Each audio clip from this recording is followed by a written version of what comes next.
All right, I was trying to try something to see if it worked. Shalom, shalom. Could y'all hear that? Could you hear it? It's gonna be a weird start to this video, y'all. Well, hopefully you were able to hear it. I just want to say shalom to everybody in the chat joining me right now for this random Freestyle Sunday. Okay, good. You were able to hear it. Okay, awesome. I was like, oh man, I'm not really like tech savvy, you know what I mean? So I'm like, I hope I do this right. But I just want to say shalom to everybody in the chat. Peace and blessings. Tonight we are doing a random, Freestyle Sunday. I know it's unexpected. Well, actually, no, I said something about doing a Freestyle Sunday on Facebook. Yeah. Because Friday night we had that. Okay, well, first Friday we had that awesome interview with Teo Ministries. Yacoba interviewed DJ and I, and it was awesome. It was great. And then after that, we had a tornado warning, like some of you did, and so we decided to move everybody into the basement because that's where I am. And so we had the whole the whole crew in here, all 5 children and everything. And so there was no way we were doing a Freestyle Friday with the children running around. It would have been, it would have been too much, obviously. So I decided we're going to do a Freestyle Sunday. DJ's going to be joining me shortly. So I just want to say I hope that everybody had a good day today. I had a pretty filled up day, but I feel accomplished. I got a lot done today. And so I even got my workout in, y'all, so I'm feeling good about that. A bit tired, but at the same time I have some energy because I made pancakes and turkey sausage for dinner. So I got a little syrup in me, you know what I mean? A little maple syrup, so a little sugar. So, I'm a little pumped up. I was going to make myself some coffee, but somebody would get on me by the name of Sister Essential Growth if I if I drank coffee past 6:00. So I want to say shout out to Sister Essential Growth for that intro. She put that intro together, and we love it. We love it. So today we are going to do what we typically do tonight, right? Which is opening up. It's going to be really, maybe a little bit more chill than usual, y'all. And I just gonna put the link out there, and if you want to come and join me, and we could just have a conversation, we'll just talk, chop it up, tell me about your day, whatever's on your mind, we just talk, and so I'm gonna go ahead and put the link out there, right? And I'll just continue to talk as I do that. So I got right. So I tell you a little bit about my day. Aside from, my daughter and I have been trying to do some spring cleaning. She did a little bit more of the deep clean today than I did. I had to do regular cleaning, but she decided she was going to tackle our front closet, like when you come in the front door where we keep the shoes and the coats and everything like that. And it took all day. And so just a regular cleaning, typical breakfast, lunch, dinner.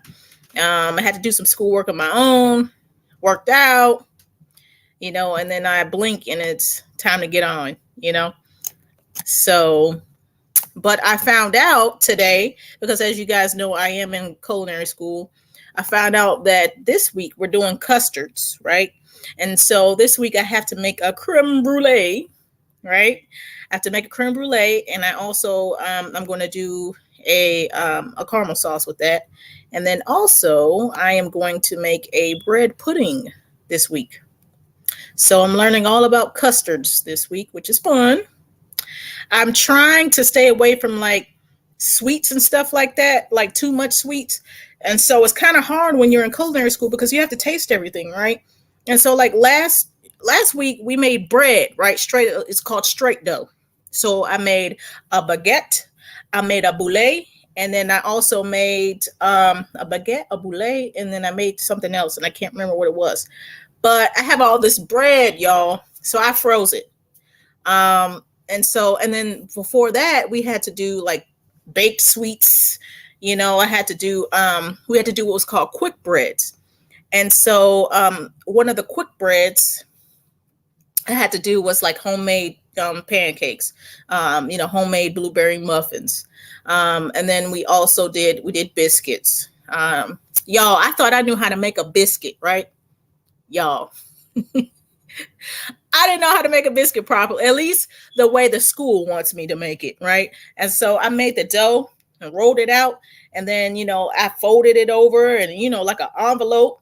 And then you cut into it. And then when you bake it, you get layers, right? I got to start talking. I talk about food, y'all. I'm going to be talking all night.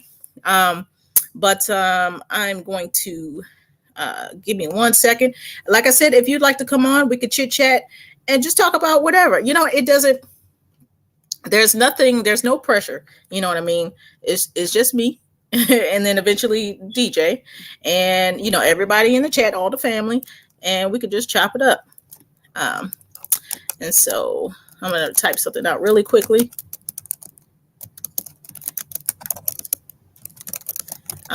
Sorry about that. And yeah, no pressure, y'all. So there's a couple of things that let me tell you something. Israelite wife Desiree. Oops, look, I'm opening stuff up. Hold on. Let me tell you something. I learned, this is the thing that I learned about being in culinary school. I learned that they season everything with just like salt and like salt and some pepper, sometimes pepper, but just salt. And I'm like, yo, like salt and pepper alone will not suffice. Like, this is not going to work. You know what I mean? Like I need to, us, we like our garlic powders and our onion powders. We like our paprika. I love paprika. We like our cayenne. We like our, we like seasoning, right? And so everything, look, when they say, and I learned this also, if they say, oh, put just a half a teaspoon of salt in that, it ain't gonna have no flavor. You know what I mean? So that's me. But I just want to say shalom to Sister Doris, Sister Daughter of Zion, and Minister Yacoba. How y'all doing today? Hey, family. How y'all doing? Shalom, everybody. How was y'all day? I'm glad. Good. Very good. Yes. Okay. We're talking about food right now. I done got started. I done got rolling. Minister Yacoba, I was thinking about that restaurant you were talking about. You said it was called Flower Child or something like that. Oh, yeah. Man, I'm like, I wish we had something like that around here. In light of what I seen today, I saw that they're going to start putting the mRNA stuff into beef and pork, right? I think this month or next month. I can't remember which one it was. I couldn't validate the date, what I'm saying? So, but supposedly they're going to be doing it. The guy said it was this month. I couldn't validate that. Oh, this month. Right. Well, I know they've been planning it at least. And so, I mean, planning it is enough for me. When you're open enough to say, hey, I'm about to put this in your food, I just want to let you know, I don't want anything to do with it. So I guess I'll be looking like Bugs Bunny. I'll be chomping down on raw carrots or something. I don't know. At least they telling us, because some people are putting stuff in our food and water. Right. And then you got to remember what he said in the Bible. Nothing is going to be able to poison you or come against you. So pray over your food. I mean, pray over the waiter, the cook, everything you get, because what we've been consuming it's actually been poison. I mean, if you really look at the stuff they've been feeding us, because I woke up, okay, y'all don't understand. We actually been in a nightmare, like a beautiful illusion, even though we were feeling pain, is what I've been getting from him because I'm still dreaming. You hear me? Okay. And whatever you get, whatever come to you, just give it to him and say, I give this to you, and he will make sure it won't affect you. And what I'm saying is like how you had when I came to your video, it was confirmation that everything he would line it up for me and I was rejecting, he was trying to protect me. Okay. And so that food, girl, it's so much food I kept avoiding. But he's Right. like, I got you. You hear me?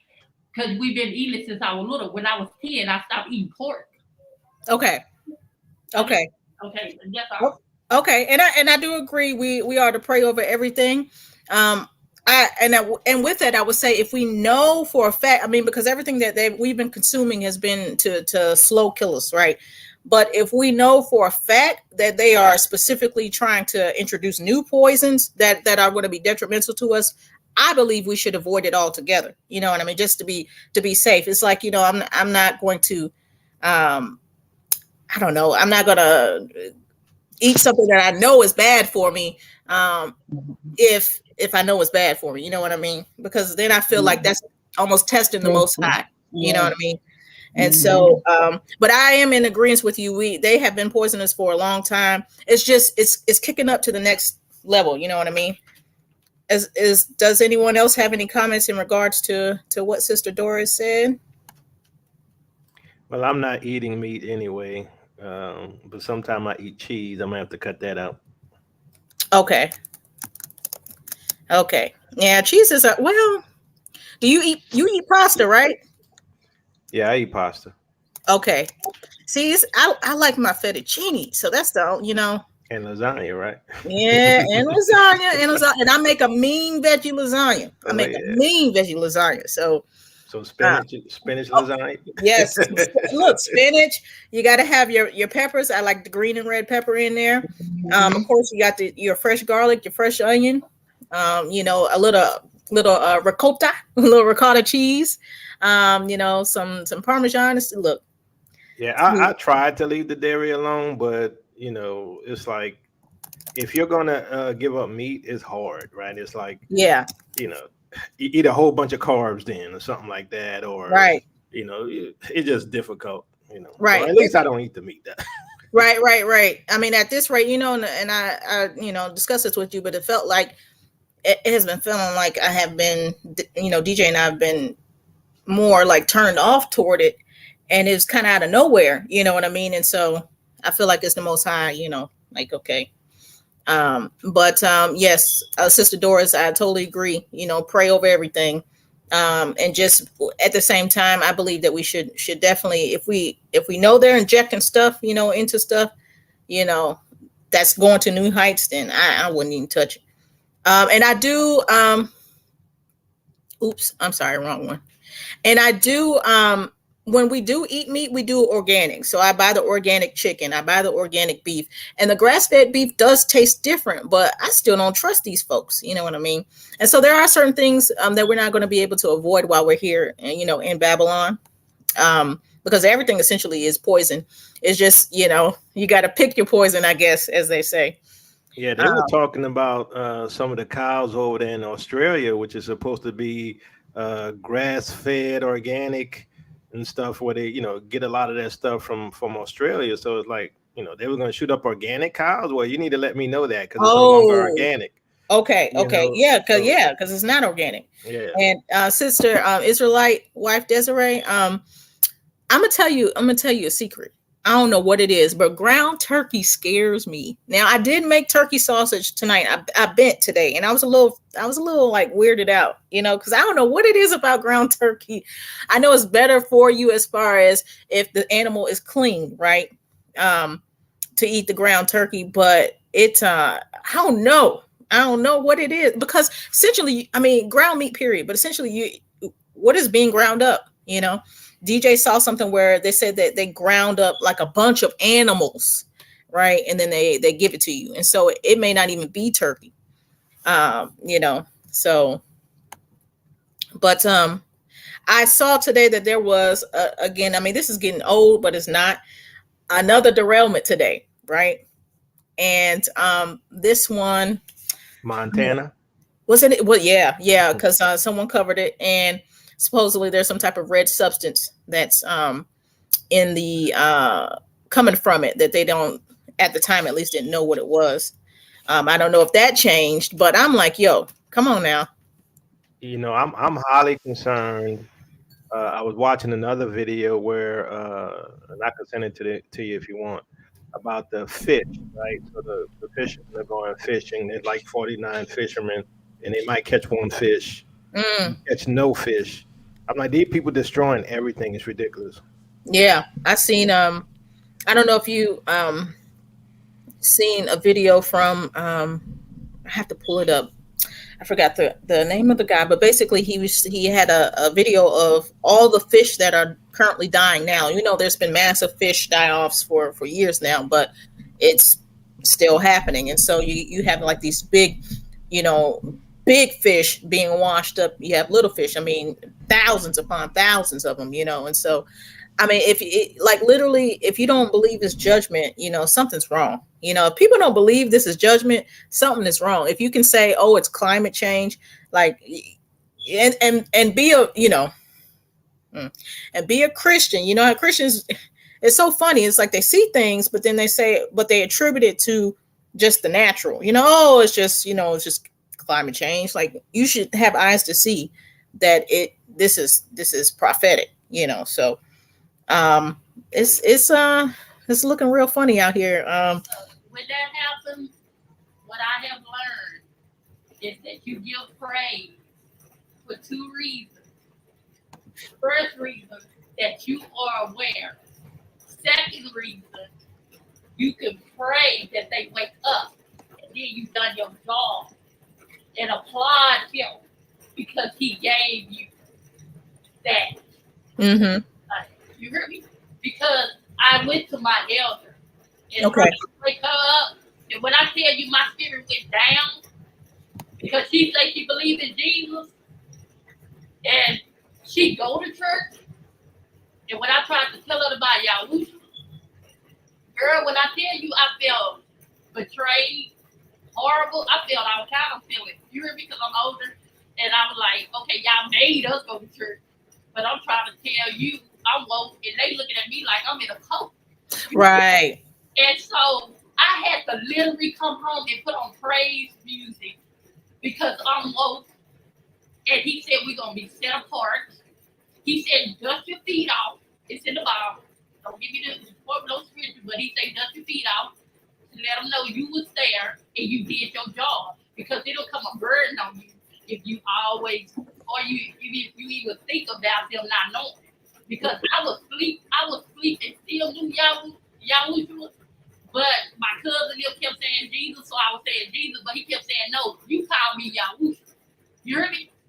Okay. And so I'm just saying, they still asleep, but we just got to pray for whoever you thinking about saying it, and let him have it. And praise. I agree, sister. I do agree. Is it possible that you could is it possible to turn your mic up just a little bit, because people are having a hard time hearing you? Or can you come? Yeah. Now okay. I got the heater on and it sounds like a motor. So. Okay. Well, you know what I do agree. I do agree with you, and I want to touch on that. But first, I want to say shalom to Brother Dave. How you doing, Brother Dave? Good evening, family. How y'all doing? I'm doing good. It's good to hear from you. I was gonna say it's good to see you, but I can't see you. What's up, DJ? Hey, how's it going? Everybody? I'm blessed, brother. Good. But what I wanted to say to that, sister, is you're absolutely right, because when I tried to tell friends, the truth, and then they look at you crazy, or they dismiss what you're saying, with that cognitive dissonance. It made me upset for a while, you know what I mean? And I would carry it around with me, because I'm like, man, like hear me, like listen to me, so. But I'm over it now, but it did take me a while. It did take me a while to get over the fact that people wouldn't hear me when I'm trying to tell them, the truth. So, um, does anybody want to touch on that? Daughter of Zion, Dave, Minister Yakoba, anybody want to say anything about that? I think that's something we all struggle with, dealing with people who just, decide to either turn a deaf ear, a blind eye, or just flat out, just don't want to know. Mm-hmm. It's difficult to deal with. You're trying to save their life. The confliction comes within you. The problem is you. Mm-hmm. And the reason why I say that is because I know the damage that's coming. Mm-hmm. And you're working to try and save them, but they don't want to be saved. And it's difficult because you love them. You don't want anything bad to happen to them, and so there's a conflict within you. Yeah. So my thing is, and it's something that I've had a hard time dealing with. A lot of people have a hard time dealing with, which is the reason why I try not to start new fights with people, because I'm like, I have to find a way to minimize the damage that's happening to me, because I'm the only one who's feeling this, because they're not. So it becomes a thing. Well, that's why I either say what I say what I need to say to somebody, and then I pull back, and then or either I get out of there. Usually, I would stand and fight. I plant my feet in the ground, and we fighting. I'm gonna bend them to my will. But it just comes to a time where it just like sometimes it's taxing to the soul. Right. And it's so difficult. It's so difficult talking with people that you love, and like I know some people, and I'm talking about some Gentiles that I know I know what's going to happen to them. And I'm hoping, like, man, they wake up even at the last moment and decide that, what, I don't want this, and I could try and help them as best as I can. But then there's me to, like, the problem is me. I have to work on me. I have to work on dealing with this. Mm-hmm. So the problem is not them. The problem is me. Confucius said, man cannot change the world, only his perception of it. Mm-hmm. So it's all on me. It's all on you as a person. It's us dealing with this. I feel the sorrow in my soul, because everything that I see, everything that I read, everything that I know, being a conspiracy theorist, man, the stuff they got coming to them is off the charts. It's nobody signed up for this. Right. Knowing this, nobody signed up for this. So I'm like, Lord, maybe they'll see it the last minute, but I don't know. This is the biggest conflict that I have is within myself, is learning how to deal with the fact that I failed at trying to help them, and that's the guilt that I feel on myself. Well, DJ said something earlier, because he has a friend that sent him, sending him he sent him a message talking about, Jacob's Trouble's about to start, and and he's dealing with the camps and stuff like that, and he responded. I don't know if you want to share that.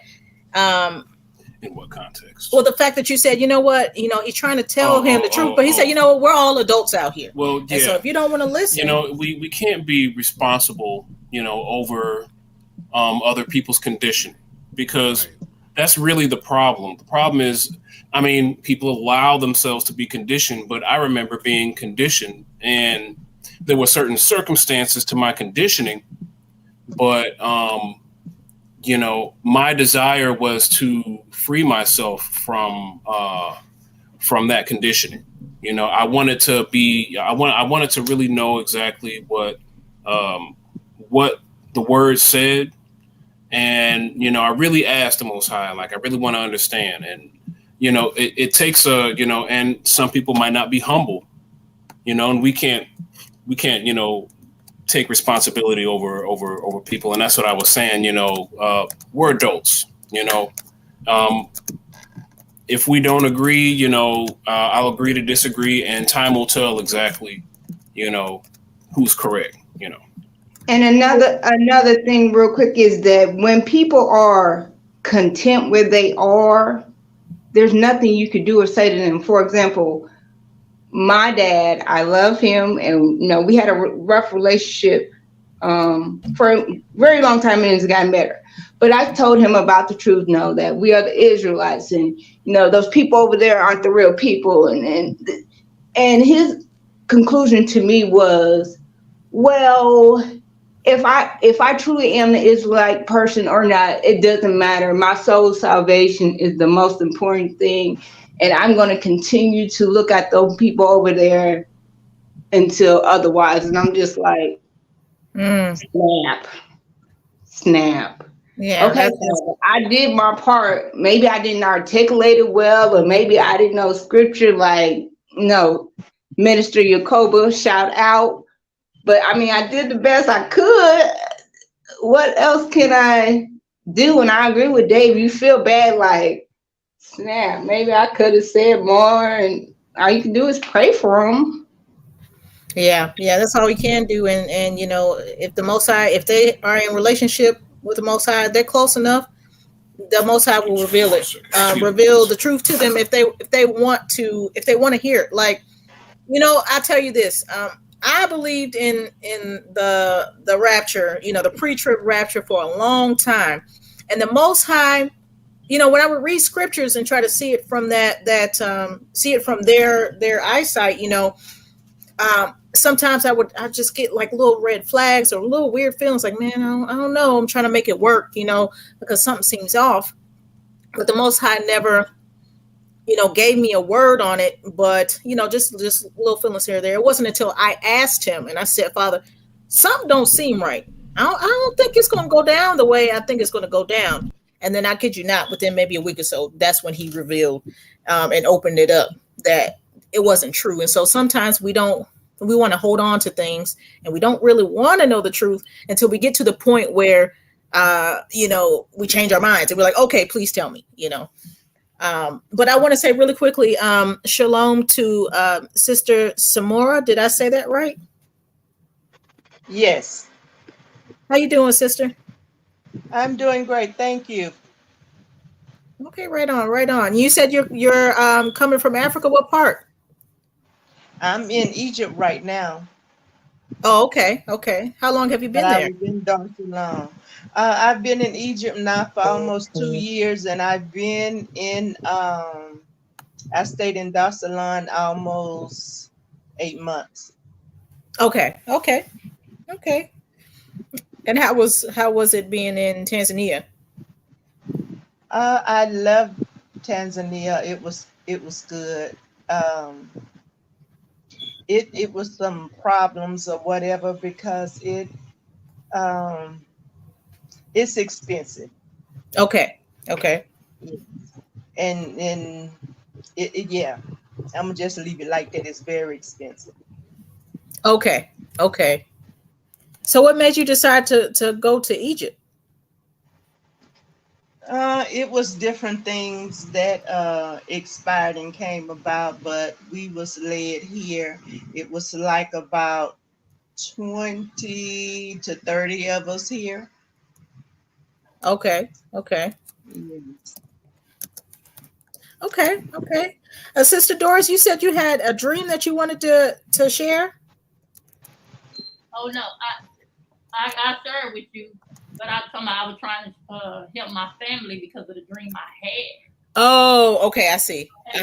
In 2015, I dreamed of the world like dead bodies. Oh, it was the dead bodies everywhere.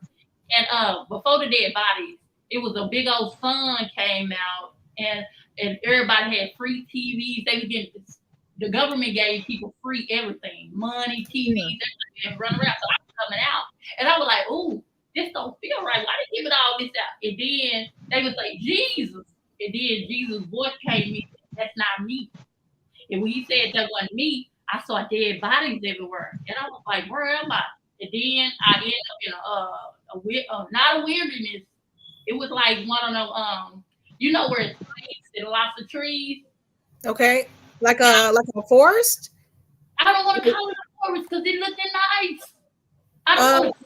Everybody say forest. You heard me? I don't call it a forest. This was way back in the. It looked nice because the trees were pretty. It was lots of water. And then little kids just started following me, and I'm not a kid person, but I am a kid. You hear me? And they kept following me, and they were hungry. And I said, "Okay, what's food?" And food came, and I was like, "Ask this." You hear me telling the kids, and I was trying to lead the kids, but every time I leave them, they would come. And so, a prophet lady. Years later, I learned about Yahushua, and then they were telling us that the world was gonna end and all of this stuff. And then I had another dream about Obama before he became president. I saw his image, and I told people on my Facebook. I said, "Ooh, do not vote for him. I know he's black, and I didn't want my family loved him, so I didn't want people to know that what I saw in my dream. That's where the dead bodies was. You heard me? Okay." He saw me in an alley. I saw him. You know how a person standing in an alley, and I saw his figure, and then it turned around. It was just bodies everywhere, and I'm walking by bodies, and I'm like, "What is going on?" So as 2000 and some come, and people started prophesying, I said that was the dream. He was telling me that it ain't gonna be him, and now that's why I'm getting my life together because back then I was sinning. And I said, I do not want to be in no wilderness for no kids. But how about with you? I saw your video, so I'm testifying right now, and I'm sort of with a cry and sad at the same time because, girl, he sent so many people to help me. He sent the people that know how to grow vegetables, farm videos. I'm talking about everything. He sent people that signed me up for free classes for money, financial literacy classes. I'm talking about everything. I got the links. I can help y'all if y'all need free classes. He told me to get seeds. I got my suitcase packed. I told my daughter, I said, you need to learn how to grow potatoes inside of a house because we're going to be somewhere where we got to hide and we're going to have to know how to grow food. That was in my dream, inside the house. You hear me? You know how they have a greenhouse? Mm-hmm. It's gonna be like something like I learned how from the DUI. I always say wrong, DIY, whatever. How to grow the potatoes in the house with the little sticky stuff. Everything that you had said. That's what made me look at this video because I was like, he was telling me this to prepare myself for them years because I am a lazy, whatever you call them, people that just don't want to do right. And girl, I got so many skills. Because when you said that, I said, "Ooh, I ain't going to the wilderness because I don't have no skills." Oh, I don't. No. You can't. You not having skills isn't going to stop you from going to the wilderness. No, you know what I mean? I thought when I saw your video. Oh no. That's why he told me I have to prepare you. What do you think you're going to no classes for? And I'm still got classes all this April, and I'm like, he must not come this April because. So many people been asking me to come to their class, a tax credit, everything. So I am gonna have money. I wasn't poor, you hear me? But I had kids. But I did remember I wanted to have an orphanage when I was younger. Because I had cried on the TV when I saw the orphanage. So everything you wanted when you were little and you was asleep and you woke up, we gonna get. Oh yeah. But that's what I'm trying to tell y'all. Whatever you could just have a little. You bring a half a water bottle. He gonna make sure that water. If you say let the water run like he did the prophets, it's gonna keep running. He done me like that. You heard me? If I have a little in my house and I pray over it, he let it. He's gonna be abundantly for his chosen people. You heard me? Mm-hmm. Mm-hmm. You said that's why he. Today I got another confirmation from this other this preacher about the seed. My seed was when you had told me that. I said, "Ooh, I always wanted to praise him and sing for him." Why I'm learning how to sing and all the videos up there coming on my YouTube, free singing lessons. You can learn how to sing. You can learn how to sing. Everything's free now for us. Wherever you want, you gotta ask that he gonna send it to you. You hear me? Oh yeah. Well, the Most High is definitely raising us up right now. He's setting us up, and I addressed this before that I feel like, the things that that I was intimidated to do, or it feels like the Most High is opening my mind up to understand how to do certain things. And so we're going to be a different people, and the transformation is starting right now. And but I want to say shalom to Brother Oral. How you doing today, or this evening rather? Hey, how are you folks doing there? I want to say. Hey, Good to see you. doing good. How's it going? DJ, we have to continue that conversation, my brother. Yeah, I still gotta get used to the ballad man thing, but it's all right. Oh man, yeah, definitely. Yeah. Definitely. Well, Mr. Yakoba, Dave, folks, how are What's you up, guys? Oral? How's it going? Good evening, Going brother. okay, Oral. man. I'm sharing your up all night thing, my brother Yakoba. What's that? The up all night, up in the wee hours of the morning thing. I'm sharing that with you. Oh, okay. Yeah, just can't sleep, man. I wanna do something really quickly. DJ had a dream. Was it 2 days ago? I think it was yesterday. Did we nap yesterday? It was yesterday. Yeah. Okay, so y'all, you got to get all in our business. So we took a nap. Yesterday we take Sabbath naps, and I do too. Okay, right on. So we took a nap, and I'll share my portion. When we went to sleep, this is all okay. I saw. All right. It's some weird stuff going on, y'all. Okay, so I was in a neighborhood that I thought was a Gentile. I felt like was a Gentile neighborhood, and I didn't expect to see my own people.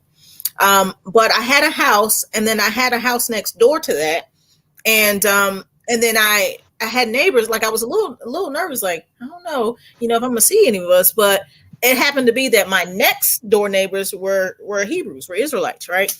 So I ended up, pounding one, like, oh, okay. And then I was talking to an older man that owned a car dealership, and he was talking about how my youngest daughter was so cute.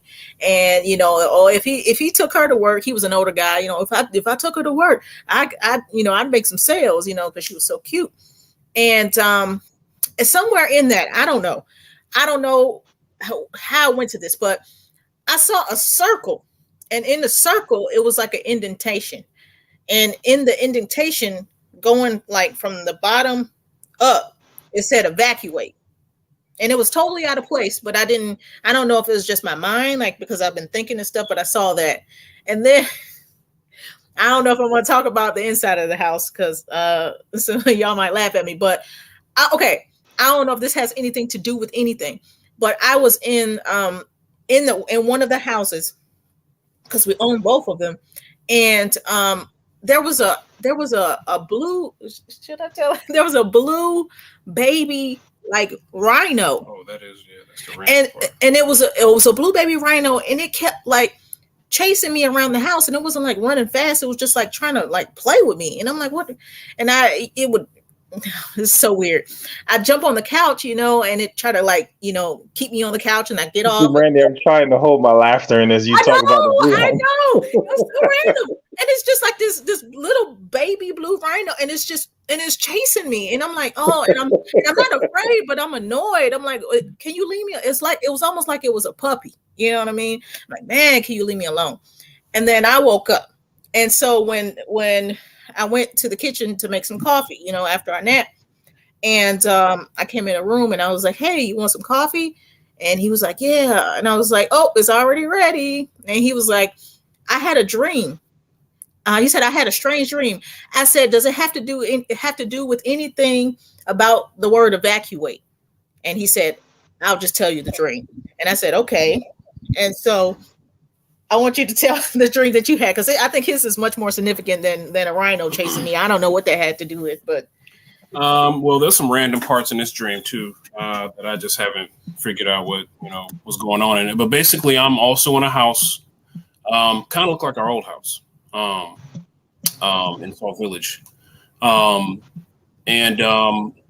I remember looking outside of a window. For some reason, I had a couple of police officers in the house with me, along with my whole family. And the police officers, they were just kind of hanging out. It just seems like they were hanging out, talking to each other. I don't know why they were hanging out in our house. Anyway, I see a younger Hebrew gentleman with Like his hair was like just like fro cones, like almost like it was. Okay. Is that's not too important, but it was a younger Hebrew, and he looked around and he pulled out this red gun,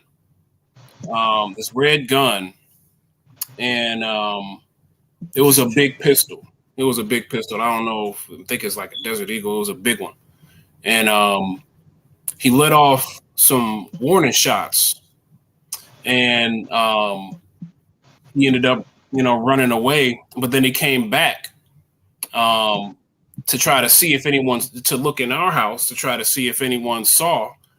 When he let off the warning shots, I told everybody, get down, get down. The police officers even got down.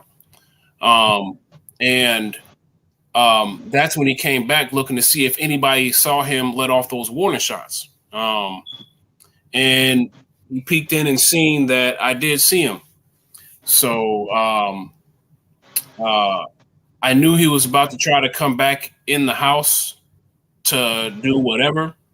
But a squad car came into our driveway right when I thought he was about to try to come in, I guess to take care of the witnesses. And, when after the dream, I was like, man, good thing they pulled up, because I was telling the police officers, man, if it would have came in here, man, I would have messed him up, and then I woke up. But I just thought it was significant that this Hebrew had a red gun. Like, I'd never seen a red gun before. No, I haven't seen one. And he was letting off warning shots right in front of our house. I don't know. That's pretty much it. So before I give what I think, that interpretation of that, at least a portion of that interpretation of that dream, I want to get your opinions on that, if you are willing to try to decipher that. So, Minister Yacobo, what do you think about that? Because I know it's significant. It's really random, more random, maybe not more random than that rhino chasing me. But so, what do you think? So the blue rhino, I think he was watching Avatar too late. Well, I had some blondies. I had like these brownies before I went to sleep. So I don't know if it was the sugar or what, but yeah, I mean, I don't know what to make of the police being in there along with a Hebrew with a red gun. I mean, to me, it makes me think people are going to try to come in and steal your food and put your house in danger because of the lack of resources. That's what I'm feeling. Now, as far as yours with the evacuation, that's sort of self-explanatory, I think. Mm-hmm. But that's just what I get off the top. Okay. Brother Dave, what do you think?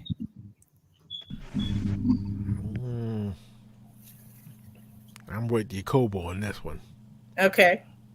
I don't see any significance for anything else. Okay. What? Oh, you were gonna say something, daughter Zion? Yes. I was gonna say. Okay. A few days ago, I sent you the video of the Elder Harvest Ministry, Elder Regina. She just put out a video last night where.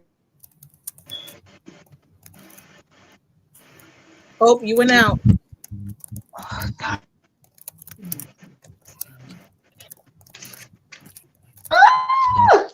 Why does this always happen when it's something important to say? Can you hear me now? Yes.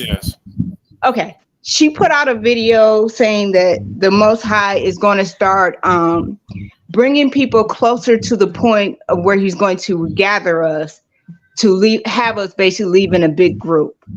And she said, oh no. Are moving closer to the south. Oh, she's in. Okay. I'm sorry, can you hear me now? Yeah, I can hear you.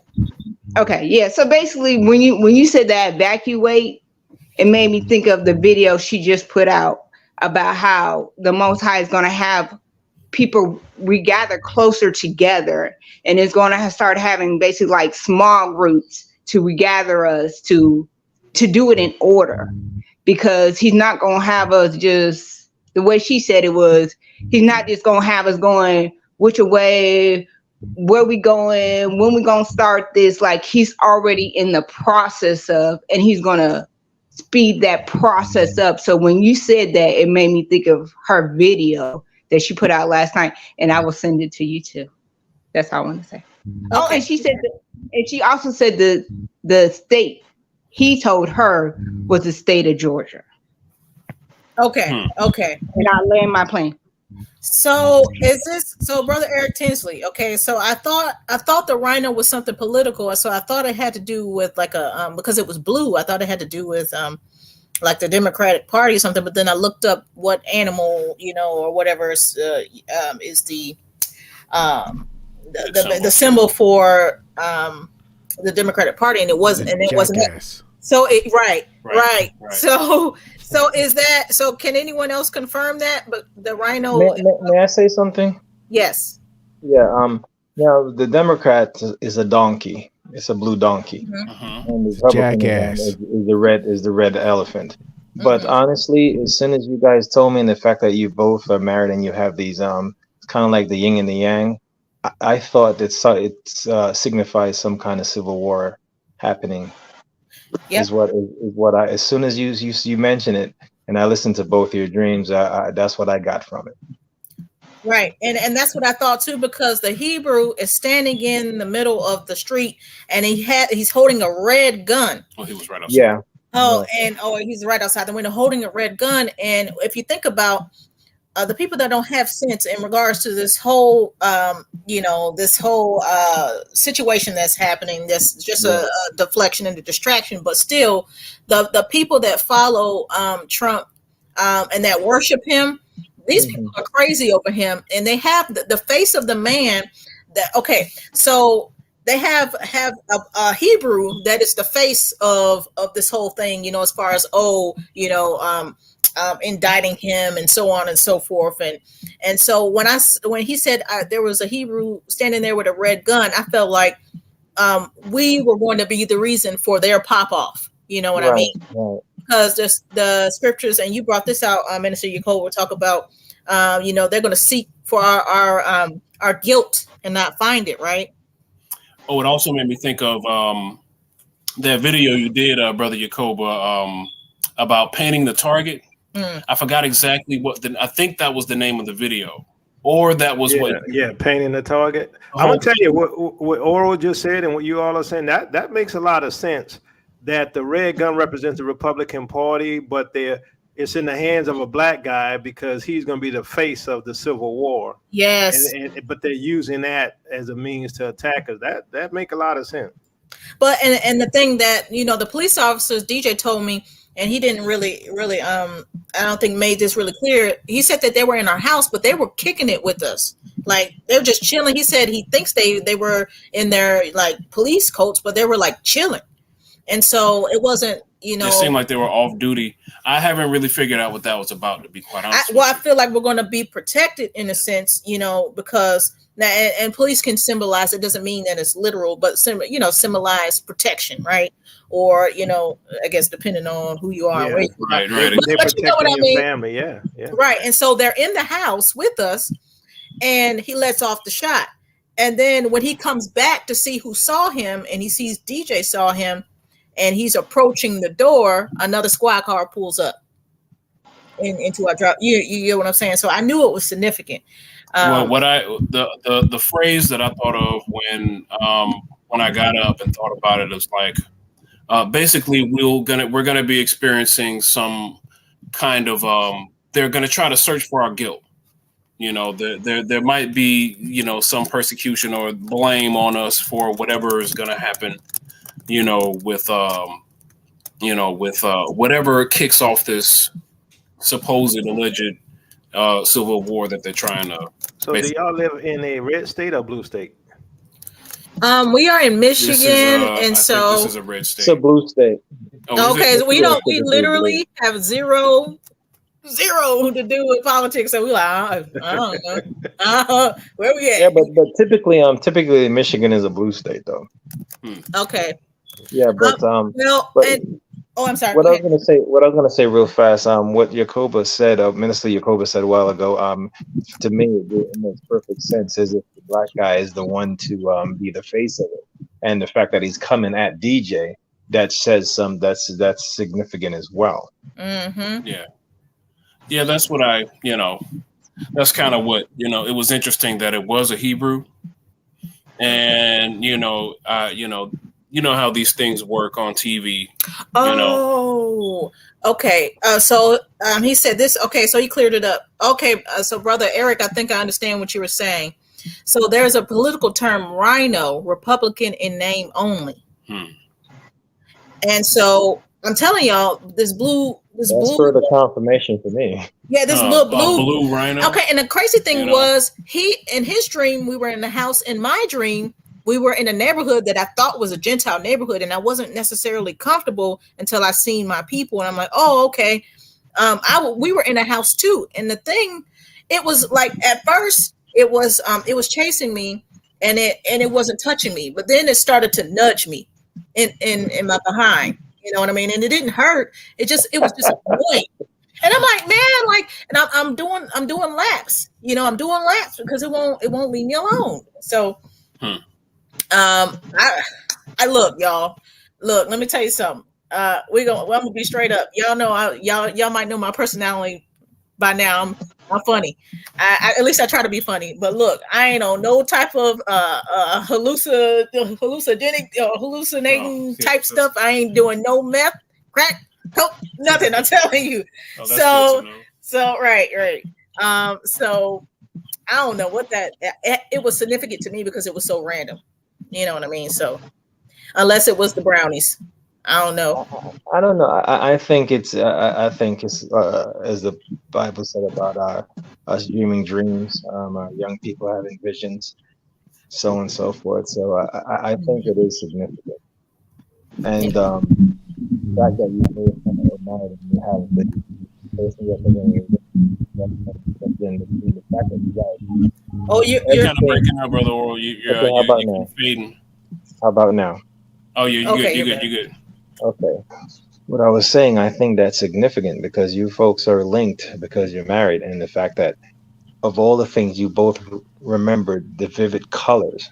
Mm-hmm. You remember the red gun and you remembered the blue. So to me, that's very significant. Yeah. And like I said, as soon as you guys asked, what do you think? I didn't even have to think. It just came to me. Right on. Yeah, that sounds pretty consistent. They're always after us. They're always trying to blame us for something. And this is the next thing. Well, I think that I keep saying that this is the distraction of all distractions. And so if you wanted to distract someone for something big, you would put something big in front of their faces. And at least, you know what I mean? Their religious leader. Right. And so I think, me personally, I think something is we're getting ready to reach whatever we've been climbing to. Does anybody have any thoughts on that? Where do you think these derailments and everything, what's the next step? What do you think the next step is? Because Trump is a Trojan horse for his people. Okay. My problem is that we don't have a stake in this game, either Democrats or Republican. But the other problem is that what they're doing is that they're constantly putting a black face on white people's oppression. And it's these boule blacks, and I've been saying this for years, it's these boule blacks that's getting us in trouble. Because they're the ones that's instigating a lot of this stuff. It's not us. It's them. Dave, think about this. They're being used as a tool, so some of them don't even know what they're doing. Oh, they know and what I still doing. They know what they're doing. No, hear me out. I still believe MK Ultra is still, alive and well. Because when you think about the guy that drove 200 miles in upstate New York and go and take out this black area, I think things like that are still happening. So that's why I say these people sometimes they don't know what they're doing. Yeah, but then there's people like Barack Obama who does know what he's doing, who signed up for this stuff. Again, he's a puppet. Again, you have to remember he's a puppet. That's true, but it's still a black face on the oppression of white people. That's all they see. That's how Trump came into power. It's because of Barack Obama. No, so, I agree with you, but what I'm saying is these people, a lot of times they don't have a choice because they're in that bloodline and they've been bred because I don't know if you recall, while he was in office, it was a little girl that actually did a research, and she found All that the presidents all linked together, right? I know that.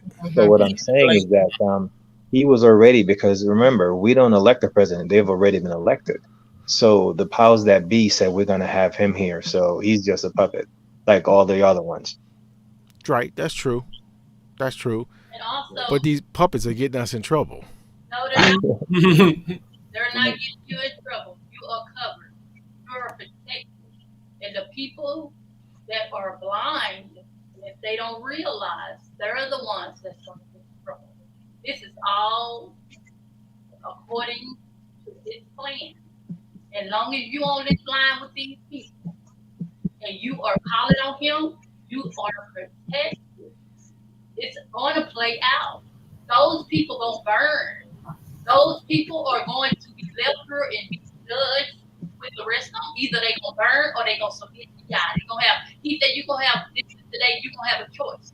But the people who are waking up, we're going to have a choice to go when he say go. Everybody got their bag packed. And we're going to get that warrant. And now if we stay back here, we are going to go and be in some trouble, but we're going to die and have peace if we die. So those people, like I said, we have to pray. This is what he told me. Because he told me, he said, I am going to deliver thee. I don't know who he was talking about, but I put it on my Facebook and everything. So I thinking he was talking about the chosen. Because he said not everyone. You're not going to be in trouble. That's implication. You're okay. And you need to know that today. Sister, it's a little difficult to hear you still. Oh, this is my day. Even want me to the line. What about now? Can you hear me? It sounds about the same. Are you speaking through a speaker, like a speakerphone, or? No, I'm picking up the computer. It didn't even want me to log in, so. Okay. I'm talking loud. I'm very conscious. I'm talking loud. You can't hear me.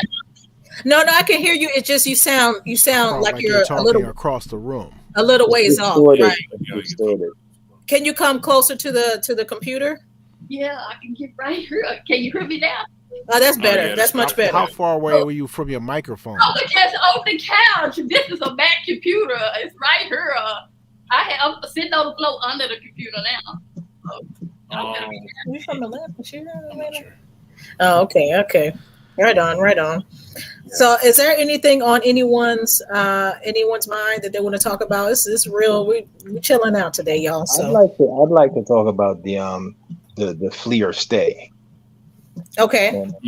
And because I was thinking about this, I was talking to Michael about this today, and the thing that's interesting is, a lot of people said, or I'm not gonna say a lot, but some say that no, we should just wait for the Most High to direct us because He's gonna gather all of us anyway. And then some, like myself, say no. Well, something. If you're moved, then you should. And if you feel compelled to move, you should move. And so I wanted to say something to the effect, if you remember the captivity when they were going back from, I think it's Cyrus, and he said he was going to allow them to rebuild the temple. This is the second building of the temple. People had to go ahead and actually prepare the way, even though the Most High was orchestrating the whole thing. Can you guys hear me okay? Okay. Yeah, even though the Most High was orchestrating the entire thing, people had to actually move.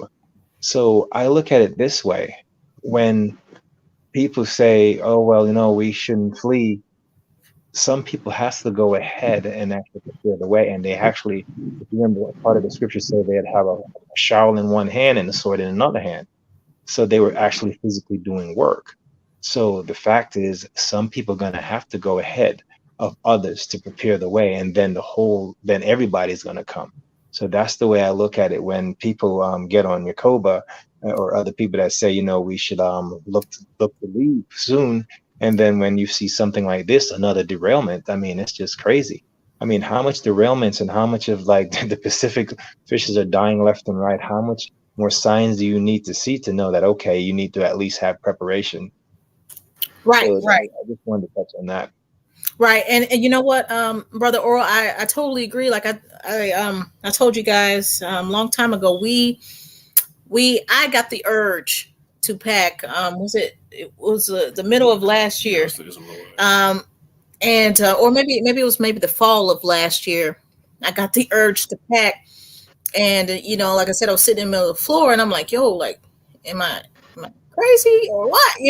But I know that the most I put in the feeling it like we need to prepare. We have a big family, and so whenever the Most High makes a way for us to leave, I don't want to be we don't want to be scrambling, right? And so we should be prepared to get out of here, because the Most High has said that he will make a way where we will all come out of here and no one will be left. And so if you are not making any preparations and you're saying I'm folding my arms and I'm not going, well, that's against scripture, because the Most High said you will go. And so if you're not preparing, then it's going to be a frantic time for you. Yeah, I agree. You're not, because you were defiant, saying I'm not going anywhere, when the Most High said yes you are, right? Yeah. And so DJ and I really, really, really would love to go right now, but we have prayed and we have sought the Most High, and I'm like, how come?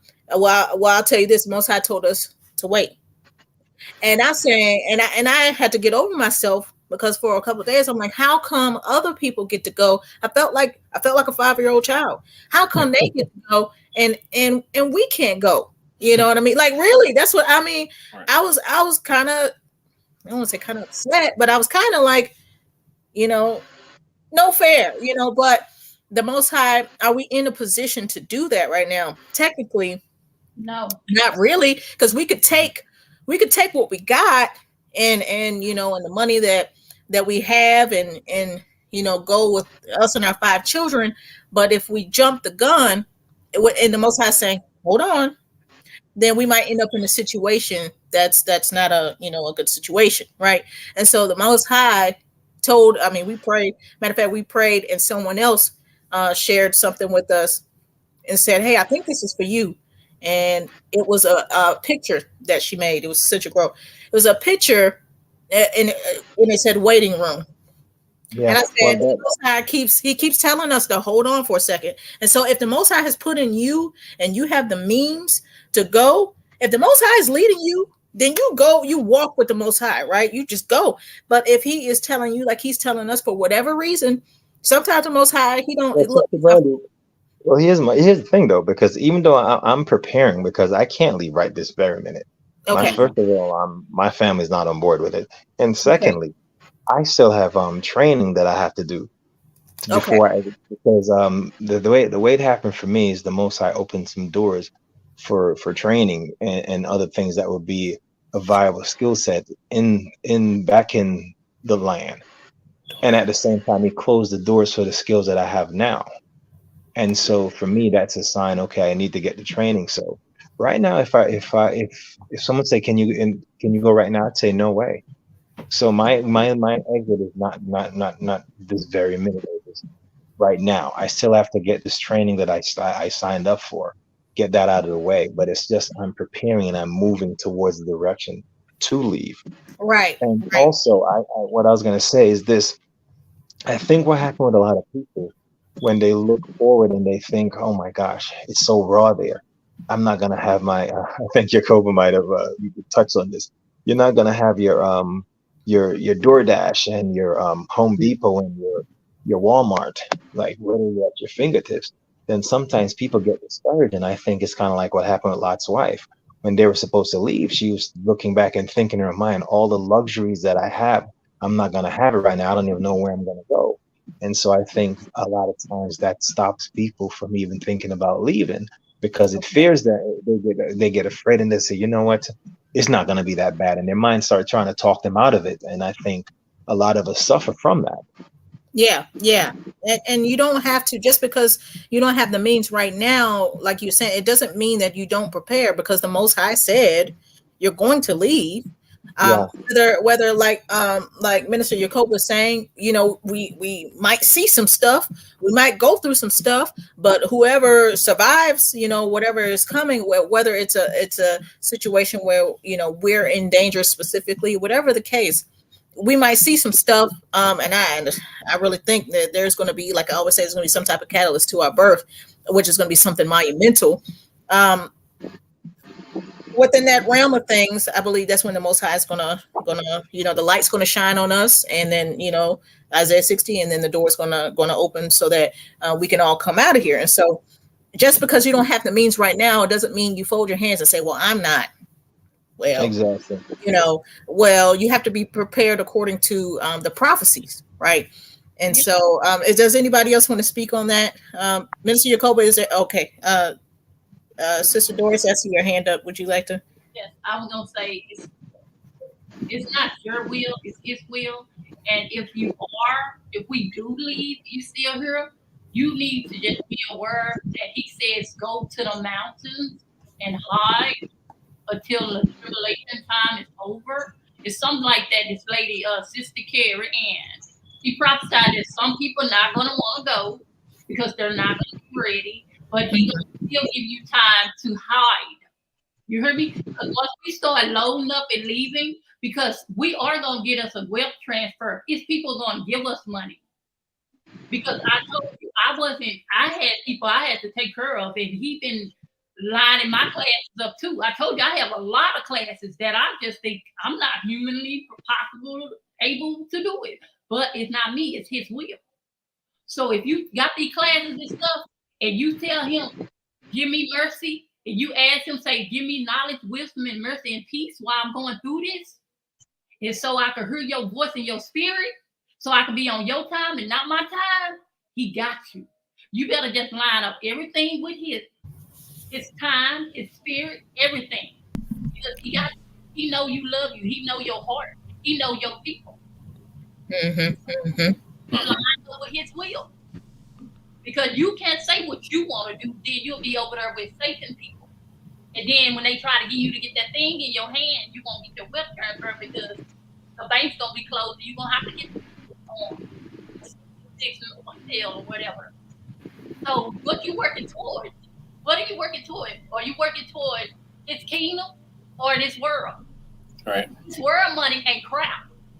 The money that's up in heaven that he controls, that he will put in your spirit, in your soul, for your words or your money. His spirit, his words, or candy and money, and your food, his bread of life, everything.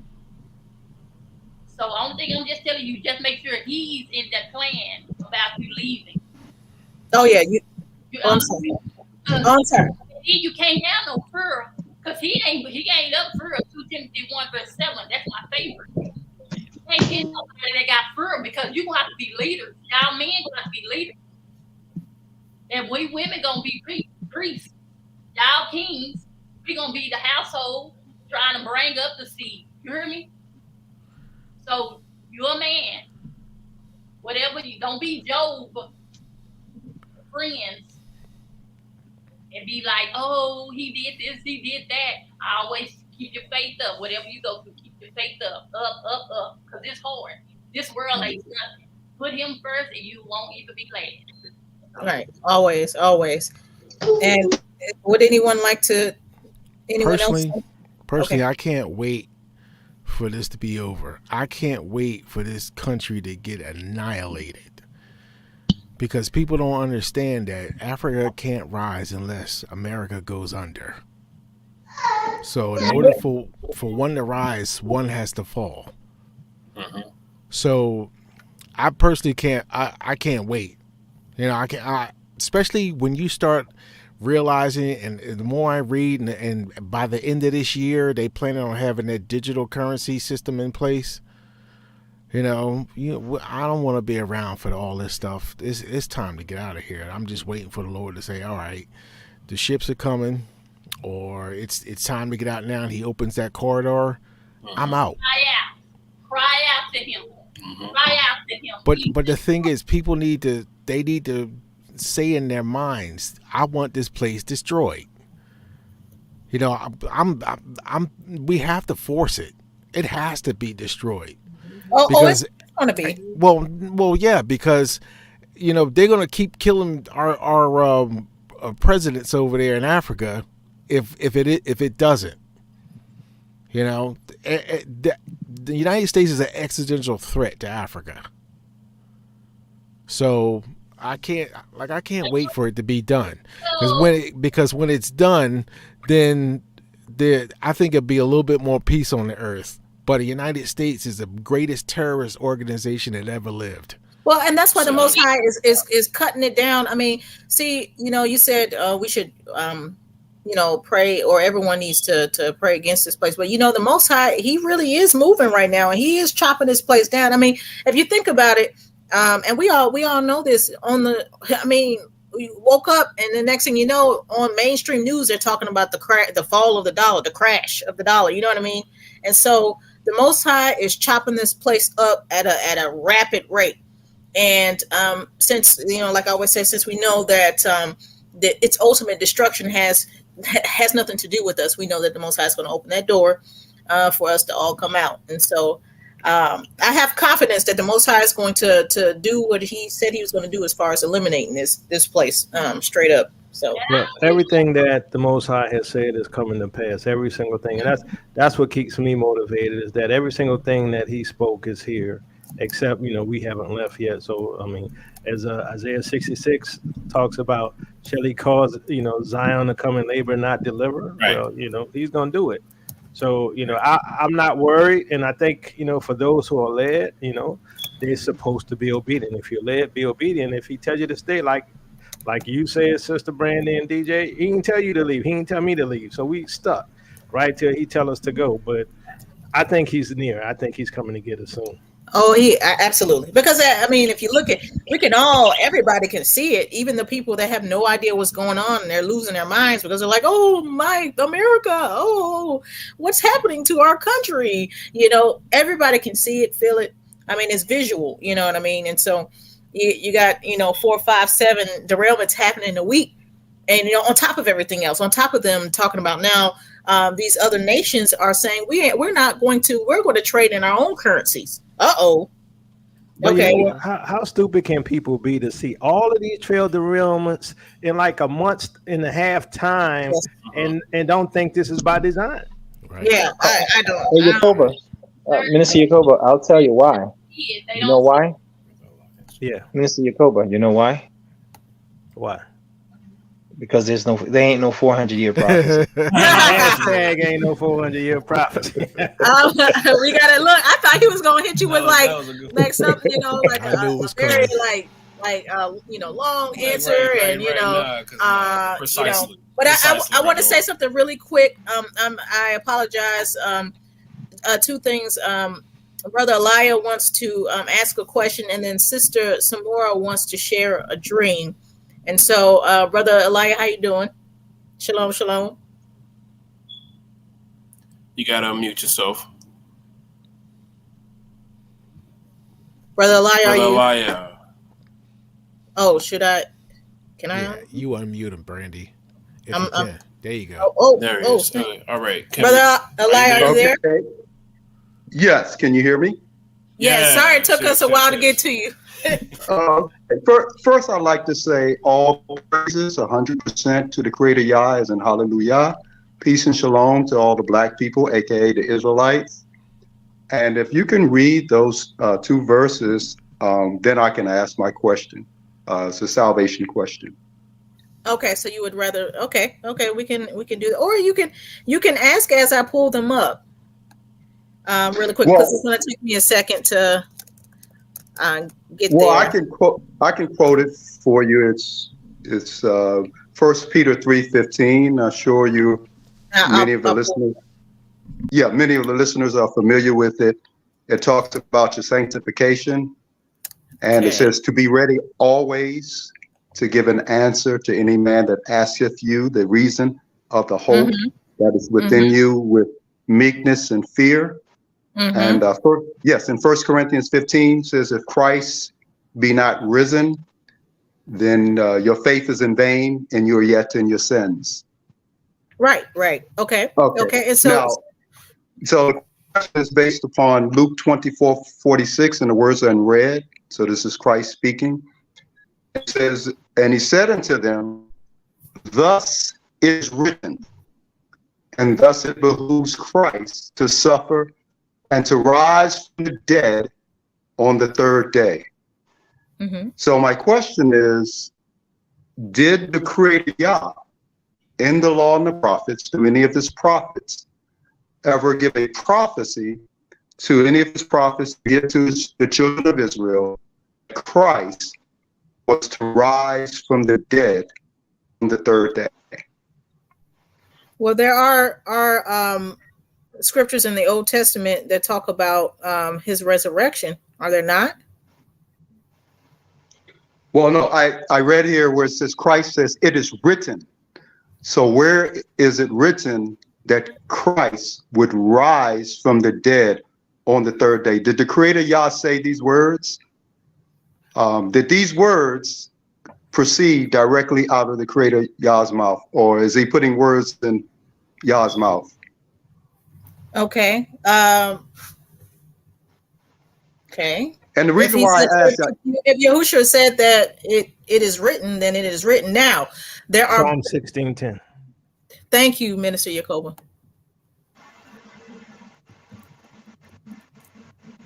So okay, can we read that? Does it say that Christ would rise from the dead on the third? On the third day, but it says, "For you will not leave my soul in Sheol, nor will you allow your Holy One to see corruption."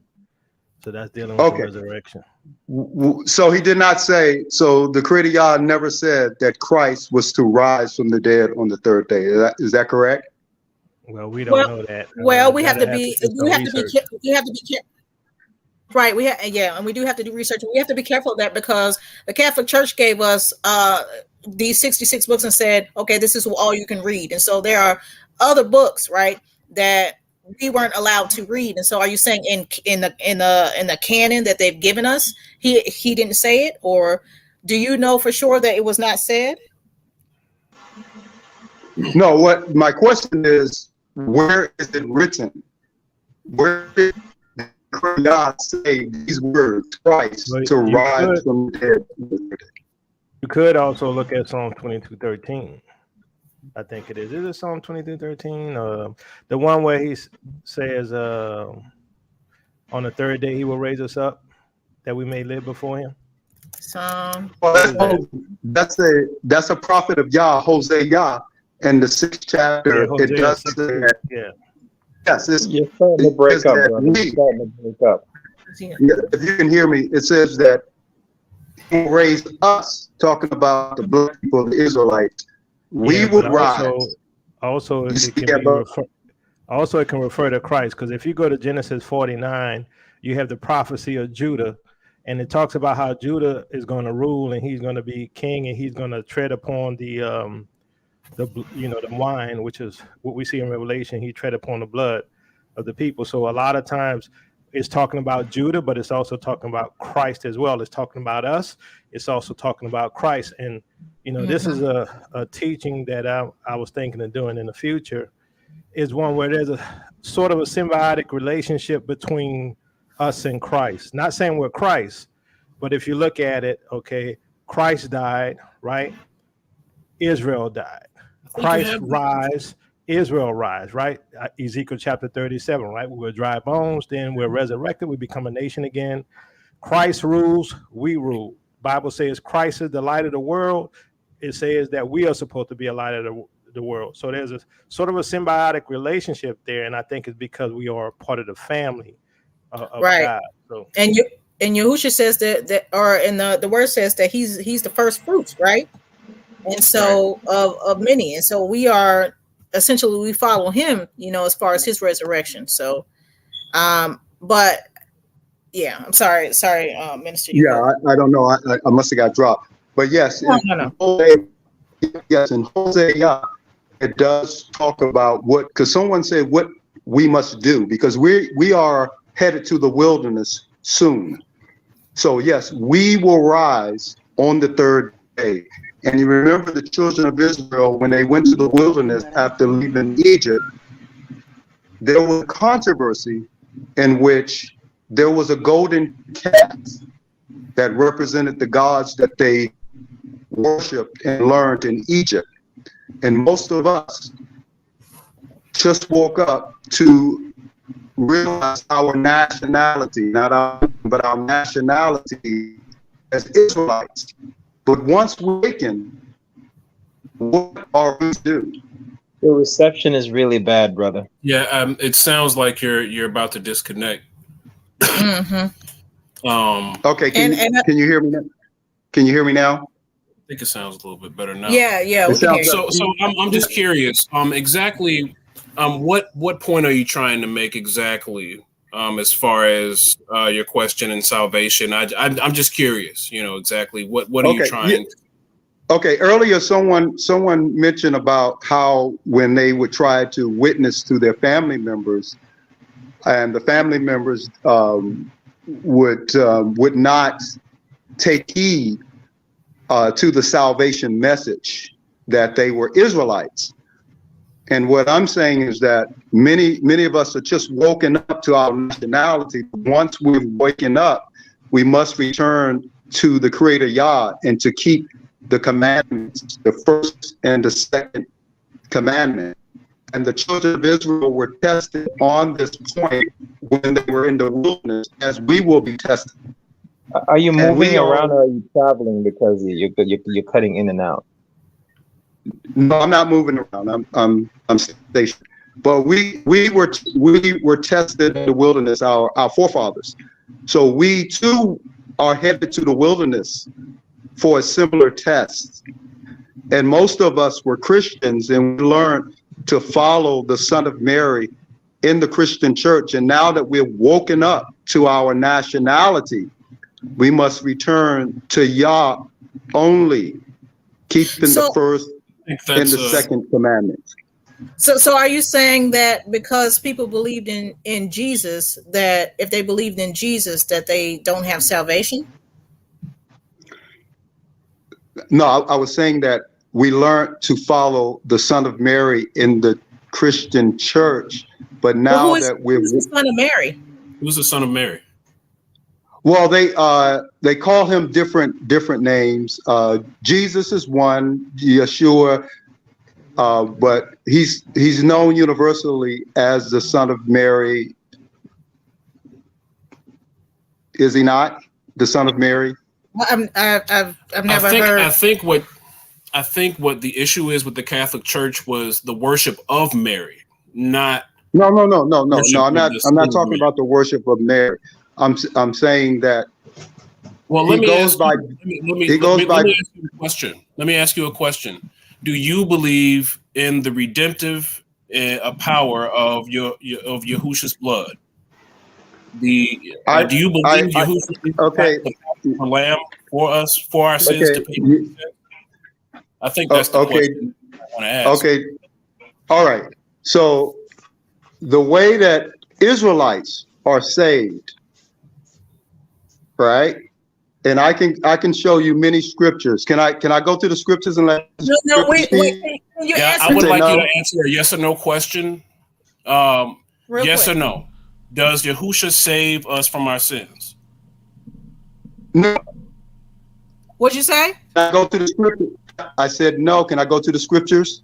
Okay, no, so he's Torah only. Say no, I can't go to the scriptures. Okay. Right. No, because that's not. Let's explain exactly what this channel is. We don't have anyone here that doesn't believe in Yahushua as our savior. That's like we honestly we cannot have a conversation like that, because that's common knowledge with us. Yeah, but you're doing the same thing that you accuse your relatives of doing. Oh no. The difference is we have done the research. And this is the reason. You won't let me go to the scriptures and read the scriptures? You won't let me read the scriptures? Are you reading the scriptures? No, I'm not arguing with you. I said, will you let me go? What they're saying is, there's not the place for that. You can do that somewhere else. That's what they're saying. We appreciate you. We appreciate you stating your trying to say your piece, but we cannot. We're going backwards if we're talking about if Yahusha is our Passover lamb. If he is actually our savior, we don't have time for that.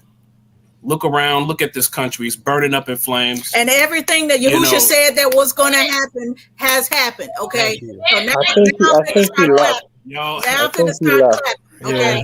Troll. Yeah. So that's when you dance around like that, and we asking you a straight up question. Yes or no question. See, look, I feel like his temperature rise, so we're gonna. All right.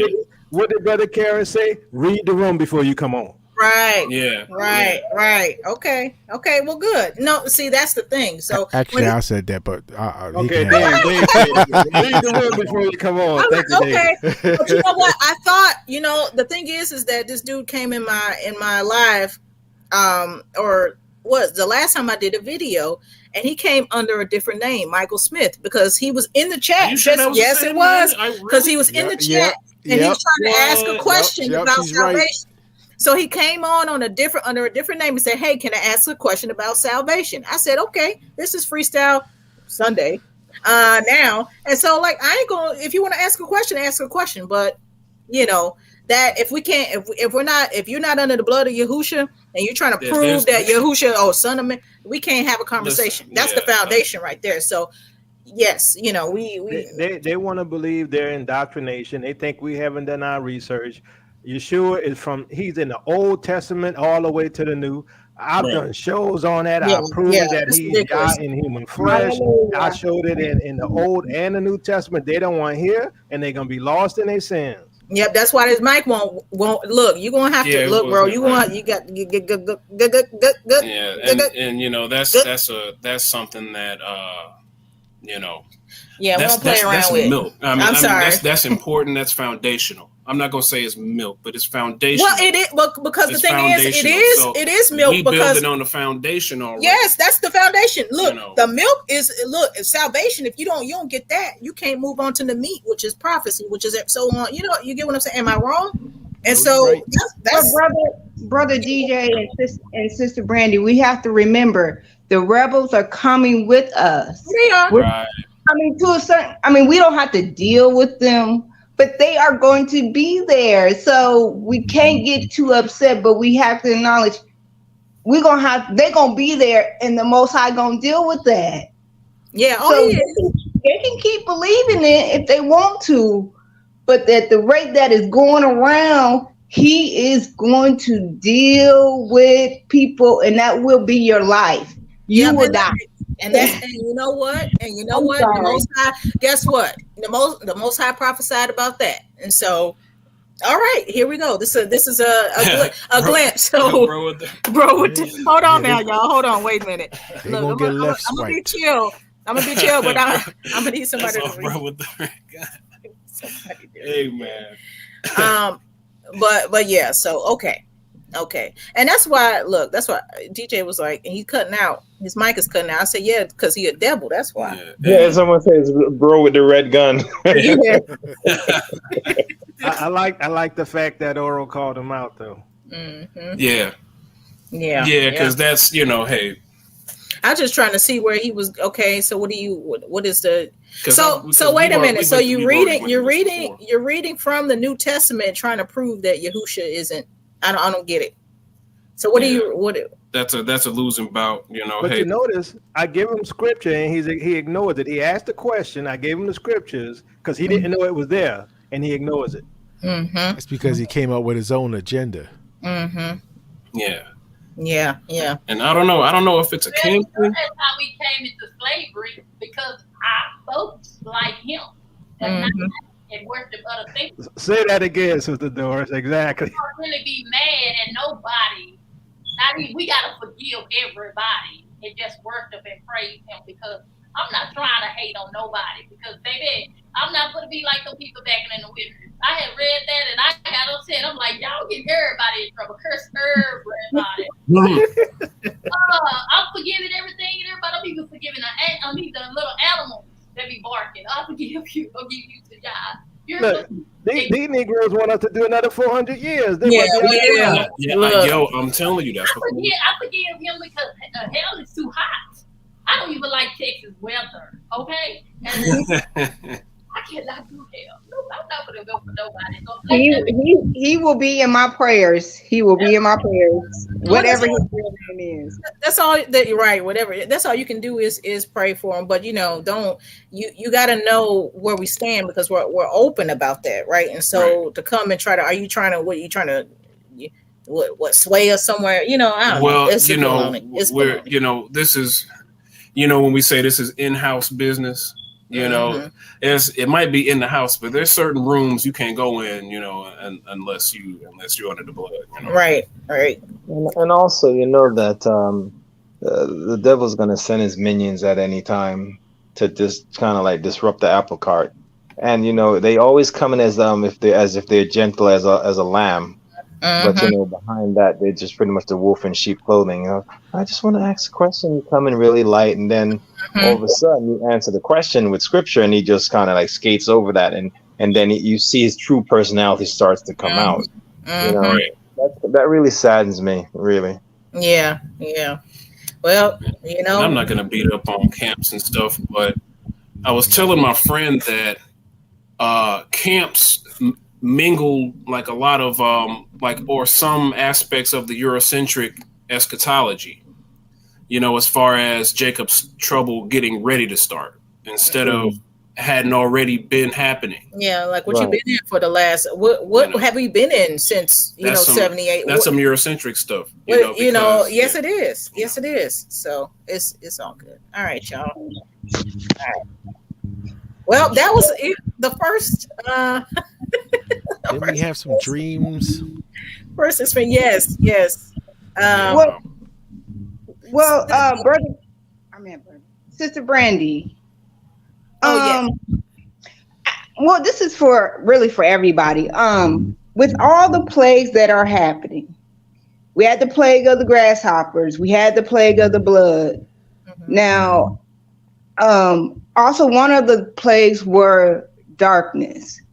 Has anybody had any revelation about the 3 days of darkness, or does anyone have any opinions about it? Because that keeps coming up a lot.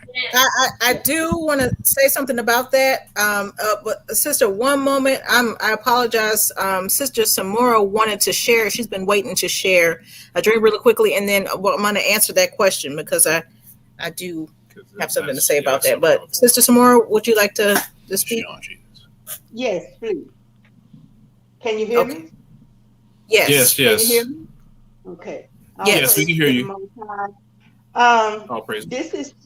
This is a dream that the Father has given me plenty of dreams. But what got me to move from the States to Africa was one, my husband and I, we wanted to be baptized in running water because when we came into truth, we got baptized, but we got baptized in a swimming pool. But it was our desire to go get baptized where living water, running water. So we went and we got immersed. And when I came out of the water, I told my husband it was a big rock that was sitting out, and I say, let us go and sit on this rock and dry out before we get in the car to leave. And so once I sat on that rock, I heard the Father say, just as good, you're going to Africa.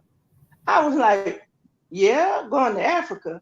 I'm like, Africa is not where I have never had a desire to even visit Africa. That was my husband and I, we was planning on going to retire in Panama. But the Father said, you're going to Africa. So I came in agreement with him, and then we left the place that we were going to, that we had got baptized at, and we went home and I went to bed. And the Father gave me this dream. He showed me we was walking through this path, and it was other peoples that was on this path with us. And all of a sudden, these people started to run. But my husband and I, we just was walking the path because whatever was scaring them that caused them to run, it didn't have that effect on us. And as I was walking through, we came to this fence where they had, I literally saw a red horse, a white horse, a pale horse, and a black horse. And so I can begin to hear what these horses and animals were saying. And they was like, we got to go forward. One horse left out and said, we got to get out of here. We got to go. And so then after the one horse left out, it was another horse. The next horse said, we got to get out of here. And that horse was released and let go. And so all three horses was let go. And then this, the last horse that was let go was this black horse. But this black horse was so big. He was the size of a big buffalo. He was so big. And he was like, I got to get out of here. I got to get out of here. And so when I saw him trying to get out, I told my husband at that point, I said, it's time for us to run now. It's time for us to run because he is so huge. If we in his path, he might run us over. And so we began to run. And as we was running, we came up to this other glass to whereby we saw this serpent. This was a huge serpent in there. And you can tell the glass and stuff was beginning to break because he was getting ready to get out. And so we ran into this dome like building where other people's were. And it was one of these push doors that you can just push and it'll come on open. And so we ran on in there and we closed the door behind us. And I can hear in my ruach it said, you're not safe here in this part because everything that is coming after you will just be able to push and come on in. And then he said, you need to tell the peoples, and it was peoples all in the room into this big dome. Some was in bleachers, some was on the floor or whatever. He said, tell the peoples they're not safe here. And so I got up in the middle of the floor, didn't have a microphone or anything, but I was able to say, you're not safe here. And then the Father showed me another room. He said, in that room right there, you are safe. And so I just got up and told the people, you're not safe here. And they was able to hear me. And those that heard, they came into that room of safety. And so after I woke up from the dream, I say, Father, what do that dream mean? And so after 2 days later, I was in the mirror the next morning. And the Father said to me, he said, do you know where that safe place is that I showed you? He said that was in my borders. That's why I'm sending you to Africa. You're safe in my borders. And that's what the dream meant. Wow. But and I was like, but why was that black horse so big? Or whatever. And he was like showing me that famine and all of this was going to be greater than most people would really could imagine how this thing is going to happen. It's going to be so big and so massive. And he told us it was safety, in his border. So he gave us that, and he told us, he gave me that dream, and I shared it with my husband. And that was in September, August or September. And in November, we had them sold everything, and we moved to the continent, and we've been here since 2020. Right on. So, wow. So what part of the that's really that's amazing. I wish you would tell us that. But what part of the continent are you in right now? She's in Egypt. Oh, you're in Egypt. Okay. Right. Yes. And that we know that the safe place is going to be Africa because the Most High said He's going to bring us back from where He took us from, right? And so, I remember in a dream that DJ had when there was, he said there were soldiers on the ground. It was dark, soldiers on the ground, and we were all trying to find a safe place to go. And he said that the soldiers walked past us like with their heads down, but they weren't they weren't paying attention to us. And when we got to a house. We used to live in Illinois, so it was a like Chicago type house, like in Chicago. And he said that there was a guy standing on the porch, and he told us to come. And he had an African accent. And when we went into the house and down into the basement, it was bright, it was spacious, it was like a mansion of mansions type situation. And so we know that from the scriptures alone, that's going to be the place where the Most High is going to bring us, right? That's where our homeland is, right? We're going to go from the wilderness into our land, right? And so we have to be there so that we can go into our land. For people that say that I'll go somewhere else. No. And so, I appreciate you sharing that. Yeah, hopefully we'll be seeing you real. Could I share this one? This is real quick. Okay. This is another dream that the Father gave me. We was in this big field, like open field, and it was like different people was sitting around in lawn chairs and everything, and they was children was playing, they was playing baseball, different things and all of this. And all of a sudden, I was talking to this two peoples that was supposed to be saying that the Most High told them to move to Africa, but they hadn't. They kept putting it off, and so as I sister, you're breaking up. You're breaking up a little bit. Sister, you're breaking up just a little bit. Are you talking to them that day in the dream? I was like, "Are you still planning on coming to Africa?" And I told the other one, "Are you?" Hey, sister, I'm sorry. We can't hear you because you keep going in and out. Hello. Still playing. Okay, she can't hear. I'm gonna see. Okay. So maybe we can talk about that darkness. We can't hear you, sister. If you're still there, we cannot hear you. And we'll come back to you in just a moment. But the 3 days of darkness. The 3 days of darkness. So I've been kind of going back and forth with that, but I will say that I saw a video and it was a guy that, or it was someone that was playing a recording of. It was an executive. It was a Facebook executive, or like the husband of a Facebook executive that had passed. I forgot what his name was, but he was talking about how they were planning a 3-day blackout, and also a 2-day nationwide blackout.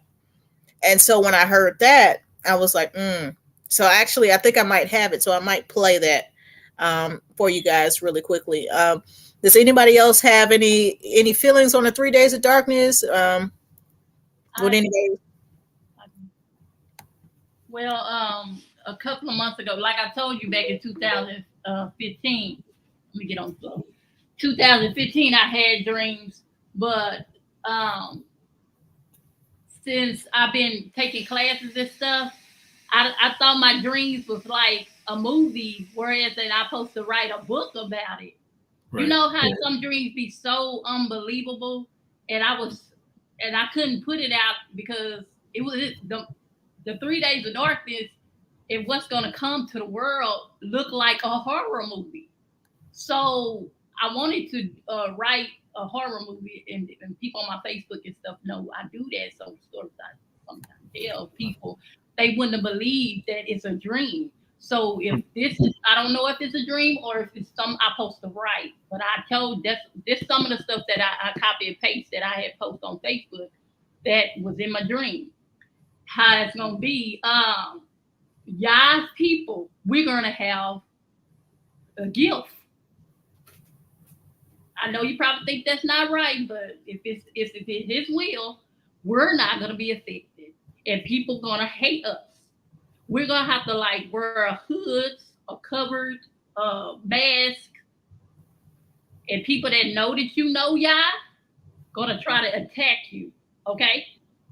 And then when we do get saved, because we go somewhere nice, but I'm gonna tell you after when we leave, it's gonna be people that eat their family. They call people eaters.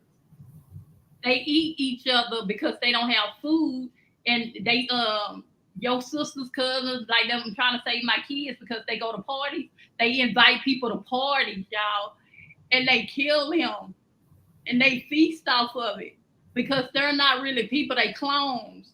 And, well, huh? Well, I wanted to say this, that it is in the scriptures that what we went through as far as a lot of our people, our ancestors ate their children because of lack of food and everything. It's in the scriptures that they will eat their children. So see, I don't know a lot about the Bible and stuff, but I'm just saying the stuff I saw. I was in the sin world. So I didn't think he give people that sinning dreams. You hear me? And I look at a lot of horror movies, but I told my daughter to be careful with the girls she go to because it's gonna switch. We gonna have money. Everybody that's poor gonna be rich. Like I told you, they give poor people. Well, sister, I gotta tell you, you gotta kind of cut back on the horror movie because you're letting all kinds of stuff into your space. I don't look at it now. I haven't looked at it. Okay, that's good. That's what I'm saying. But now I have dreams. But the cloning, they are cloning people. And I told people, since they are cloning, because Janae Monáe, the musician people, they've been saying they got cloned. Like Will Smith and them, they say they got a clone. Them clones gonna turn. Yeah, I guess we have to wait and see how this all unfolds. It does sound like a great I know, but yeah. But does anybody else have an opinion on this 3 days of darkness situation? I like really quickly. Justin says he thinks it's going to possibly happen on this Passover. Now, I feel like if the lights were going to go out, because they have a lot of predictive programming about the nation going dark, so I know that that's going to happen at some point, or at least they're planning it, right? And so I think that this Passover is going to be very significant. And I think that if you think about it, they're pulling out the big distraction the week of our Passover, right? I don't know if anybody has thought about that, but the timing is strange, with them doing what they're doing as far as in the media and stuff. And so if the nation was going to go dark, I would think it would be around our Passover during a significant time. So that's my piece. Does anybody have anything they would like to say? Yes, I had a dream about that too. That's why I told people to get neon lights, get cameras. And put prayers on your windows. You know how you gotta darken your windows out? Put prayer, Psalms 91, and Yahushua name, no weapon. He told me to have memorize Psalm 91, no matter what. And put prayers on your house, on your doors, and bless your house. Okay. And nothing ain't gonna come in, because if you're free, nobody ain't gonna be able to see through the darkness, but your family voices will be heard, because the demonic presence, you know how we be hearing stuff already, it's going to be real strong. So you need to have, and they're going to get rid of the scripture. It's whenever the scriptures will be. Okay. Does it out scriptures? I've been printing them out. I don't know. He told me to print out my scriptures. You hear me? In my own prayers. I've been printing out my own prayers.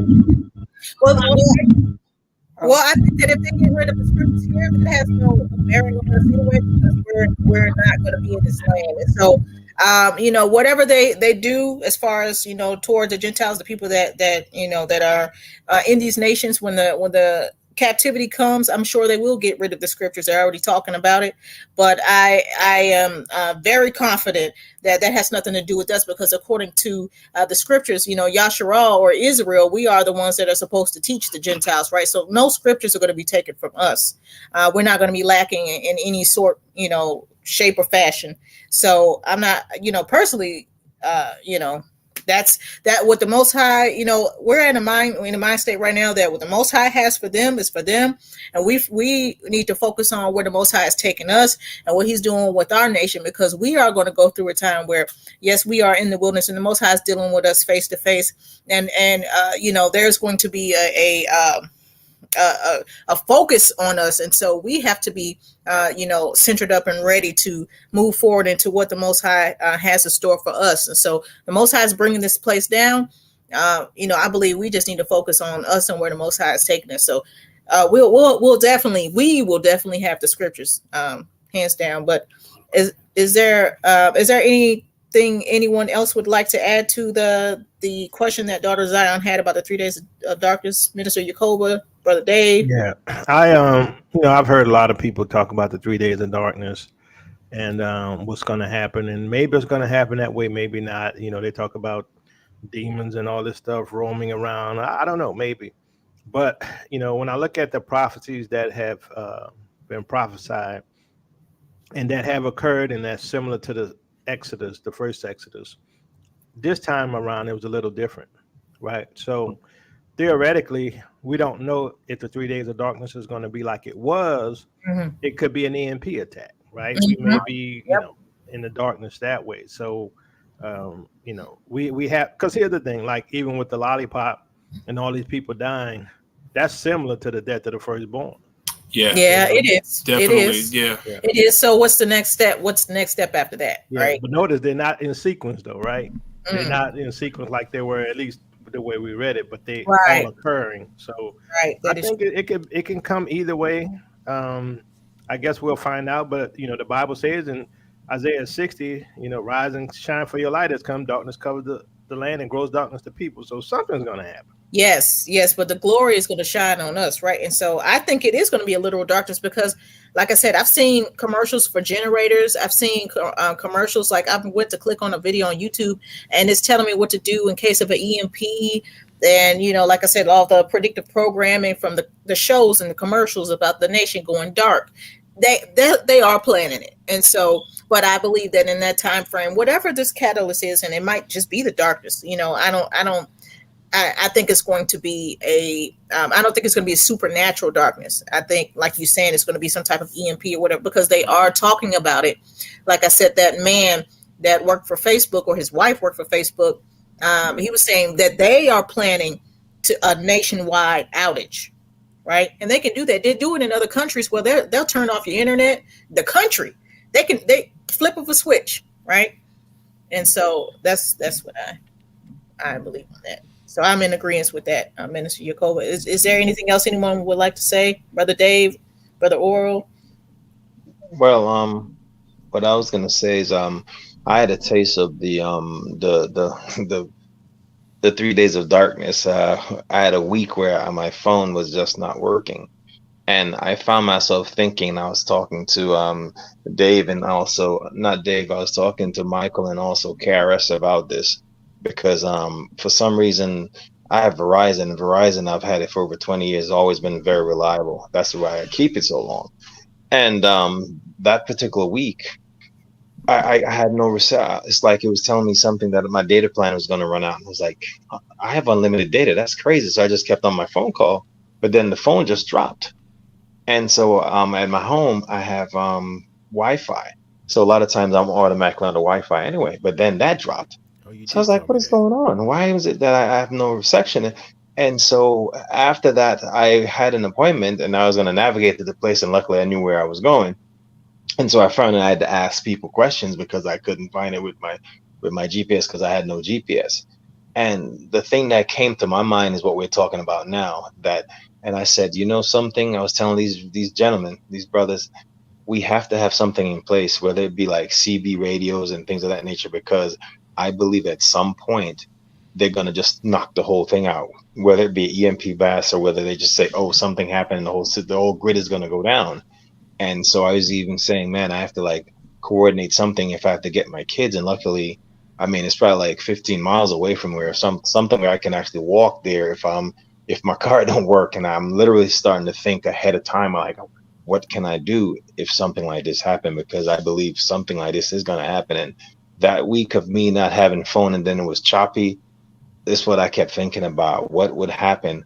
What plans do we have in place if something like this happens? So I would actually encourage everybody, in case you don't have internet, where is there a designated spot that you and your family can line up? Because at some point, whether it be whether it be this month or sometime in the future, it's gonna happen. So we have to start making preparation, and I'll land on that. All right, Brother Dave, is there anything you'd like to add to that? No. Okay. No, not right now. Okay.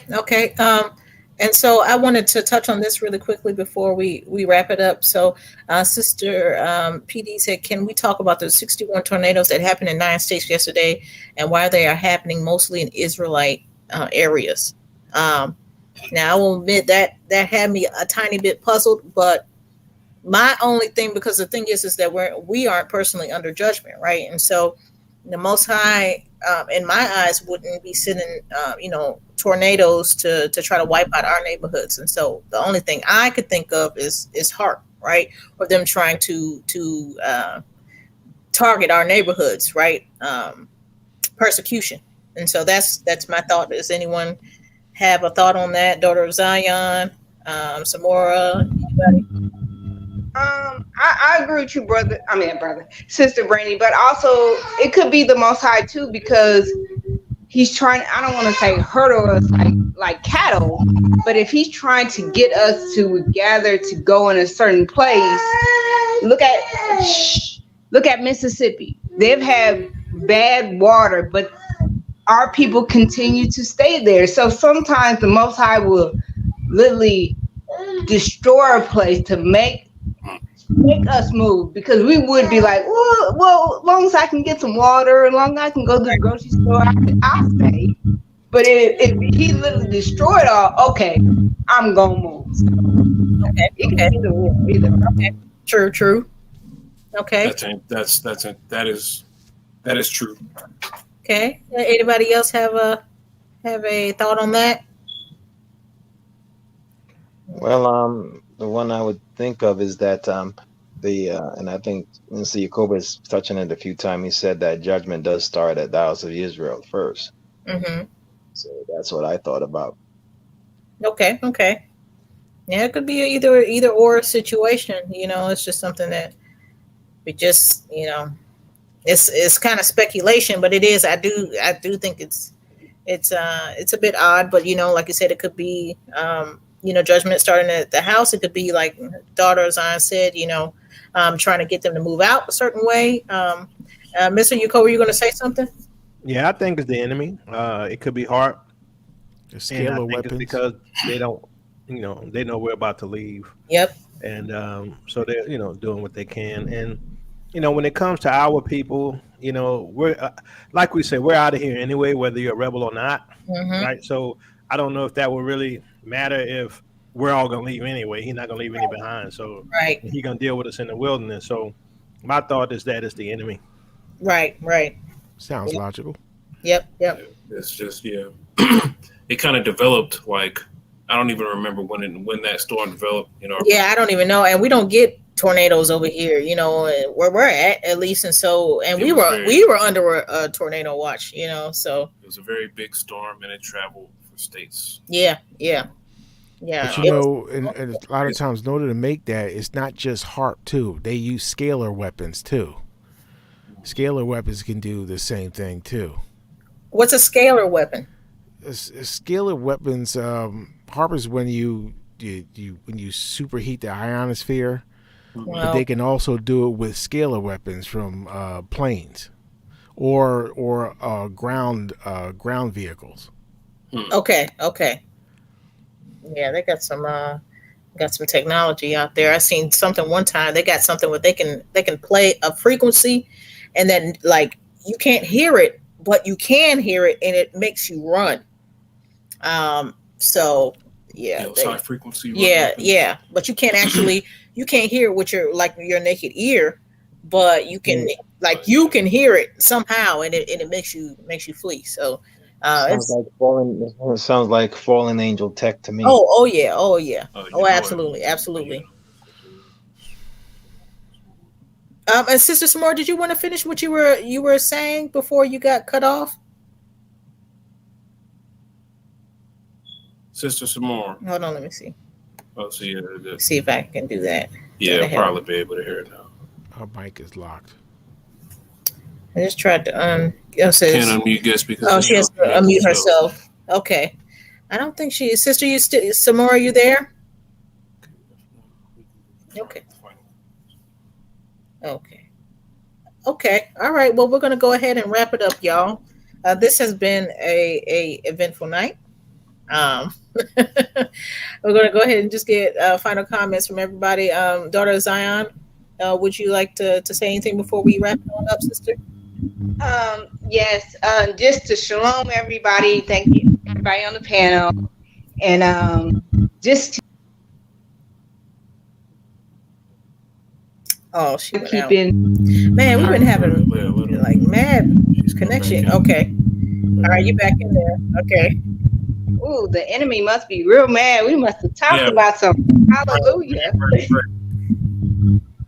But no, just keep in prayer, keeping our Hamashiach. And I was gonna also ask Mr. Elder Minister Yehoshua, not to put you on Front Street. I hope you do another Repentance Day prayer. I really hope you do. And just thank you everybody for having me on the panel. Shalom.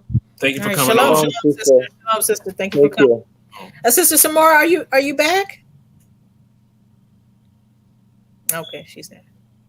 Okay. Okay. All right. Sister Doris, is there anything that you would like to say before we wrap it up? Everybody have a blessed night. Be green. Oh, you have a blessed night too, sister. Thank you, sister. Thanks for coming on. Thanks for coming on. All right. Brother Oral? Yes. I just want to say peace and blessings to everyone. Watch and pray, because things are really starting to heat up, and we best believe that at some point we may have to go back to ancient ways of communicating, and to make sure we keep our families close and keep each other in prayer. And all these different things happening, and it's not on mainstream media. It's telling, because all those fishes dying over in the West Coast, and no one's really talking much or saying much about it. All these train derailments that just keep happening, and typically when things happen, like especially my phone, it always flashes across my phone as some kind of breaking news or something. You hear nothing about it, and so we are given the signs to prepare and to stay in prayer and fast often, because I fast, even if it's a half a day, I fast all the time. I don't announce it because I don't think the Most High wants us to do that, right? But we have to stay prayed up, because things are really starting to shift. And so, last night even Jacoba, when I sent you that email, I thought to myself, man, I think maybe we don't have enough time. And that's the thought that came to my mind, because things are just happening so fast. And so we just have to continue to pray and watch and just go. That's all I can say. Shalom and peace and blessings to everyone. Shalom. Peace and blessings to you, Brother Oral. It was nice having you on. Yep, and we'll definitely talk soon, brother. Yes, my brother. And I wanted to say real quick that, I had a thought on why the Most High told us to wait. And it might be what you just said. Stuff is happening so fast that if we try to move in this hour, we might get caught in the middle of something, because we're in a transition period, right? Yeah. So the Most High is telling us, hold on for a second, And so he's not saying you will never go. He's just saying, just hold on for a second, wait. And so I think that you're right on with that. There's a lot going on, and maybe we're just going to get caught, and so in the transition. And so the Most High is telling us to wait. Yeah, it's like, you go to sleep and you wake up and it's like 2-3 in the morning, you're like wide awake, so. Right. Yeah. Well, shalom to you, Brother Oral. Brother Dave. All right, family. I appreciate y'all having us on. Absolutely. Appreciate having you, brother. Had a good time. I just want to say, peace and blessings to everyone. Remember to keep your head on a swivel. have to nowadays. And pray that we are worthy to be on the other side in Africa. Yeah. I second that. I heard that. Most definitely. So I'm gonna say my good nights and love y'all. Love you Peace. too, Brother Dave. Good night to you, and thank you for coming on. Have a good one. Thank you. You too. Take care. Hopefully, y'all willing. Right. Depends on what happens this week. I don't know, y'all. Right. It's a mystery every day, but every week. I'll probably hear from y'all in a couple days. I'm pretty sure something's gonna happen. Yeah. Oh yeah. Yeah. We're gonna wake up in the morning like. Right. I'm tired of waking up at 3 o'clock in the morning. I've been waking up at 3, 4 o'clock in the morning. It's crazy. It's not my usual time, but hey, it is what it is. Yeah. Right on. All right, we'll talk again. All right, we'll talk to you. You have a love y'all. Love you too. Love you too. Right. Bye. Bye. All right. Bye. All right, Minister Yacoba. Well, family, it's great sharing with you all today, and those contractions are very close. I mean, they're so close. I wouldn't be surprised April 5th if that is Passover. I don't know when Passover is, but if it is that something happens, that's how close these contractions are. And that's why for me, I'm a bit concerned in terms of a lot of our people not making some type of preparation, because we don't know what we're going to go through. But let's make sure we intercede, and ask the Most High to protect us and our families. Those who know who we are and know what's happening, and those who don't, right? Because we need him to protect all of us, right? Because he said he's not going to leave us behind, but we make it past the sword. So right. I tried to listen and look at all of the scriptures and be balanced with it and ask questions. Well, how does this work if this is there? And eat the meat, spit out the bones. But one thing for sure, we need to pray, and also pray for this ministry here. They're doing the work. They taking that last flag around the track. That's what it feels like. I'm we on pins and needles waiting. Like, well, we pretty much done now. We running that race. We didn't hand it off the flag, then they right. Like, all right, we gonna look. We got the energy, so we gonna take it home. We're gonna take it home real quick, right? Exactly. All right, fam. Love y'all. Peace out. Love you too. Love you too. Thank you for coming on. Yeah, thank you, brother. Mr. Yacoba. All right, family. We love y'all. That was an eventful night. But I think everybody contributed to the conversation, and also to the situation that occurred. So I also, just real quick, I appreciate everybody's love that they showed during the mic check live. Apologize for those technical difficulties. I had never incorporated audio like to that extent with StreamYard and screen sharing and things like that. But please check out the upload of those tracks so you could get a real good listen, as far as the quality and things like that. And, we just love y'all. We're humbled by, the support, really. And, we just can't wait to see you again. And we just wish everybody a good evening. Just stay covered. Stay covered, family. Yeah. Well, we love y'all, and thank you for joining us. And we hope you come back, and hypothetically, all remains the same. We say that all the time. We talk about planning things. We be like, well, if all remains the same and it doesn't, totally crack today, right, then maybe we can go do something. But pieces and blessings to y'all. Love y'all. Hope you have a good night, and take care. Okay. Love y'all. Take it easy.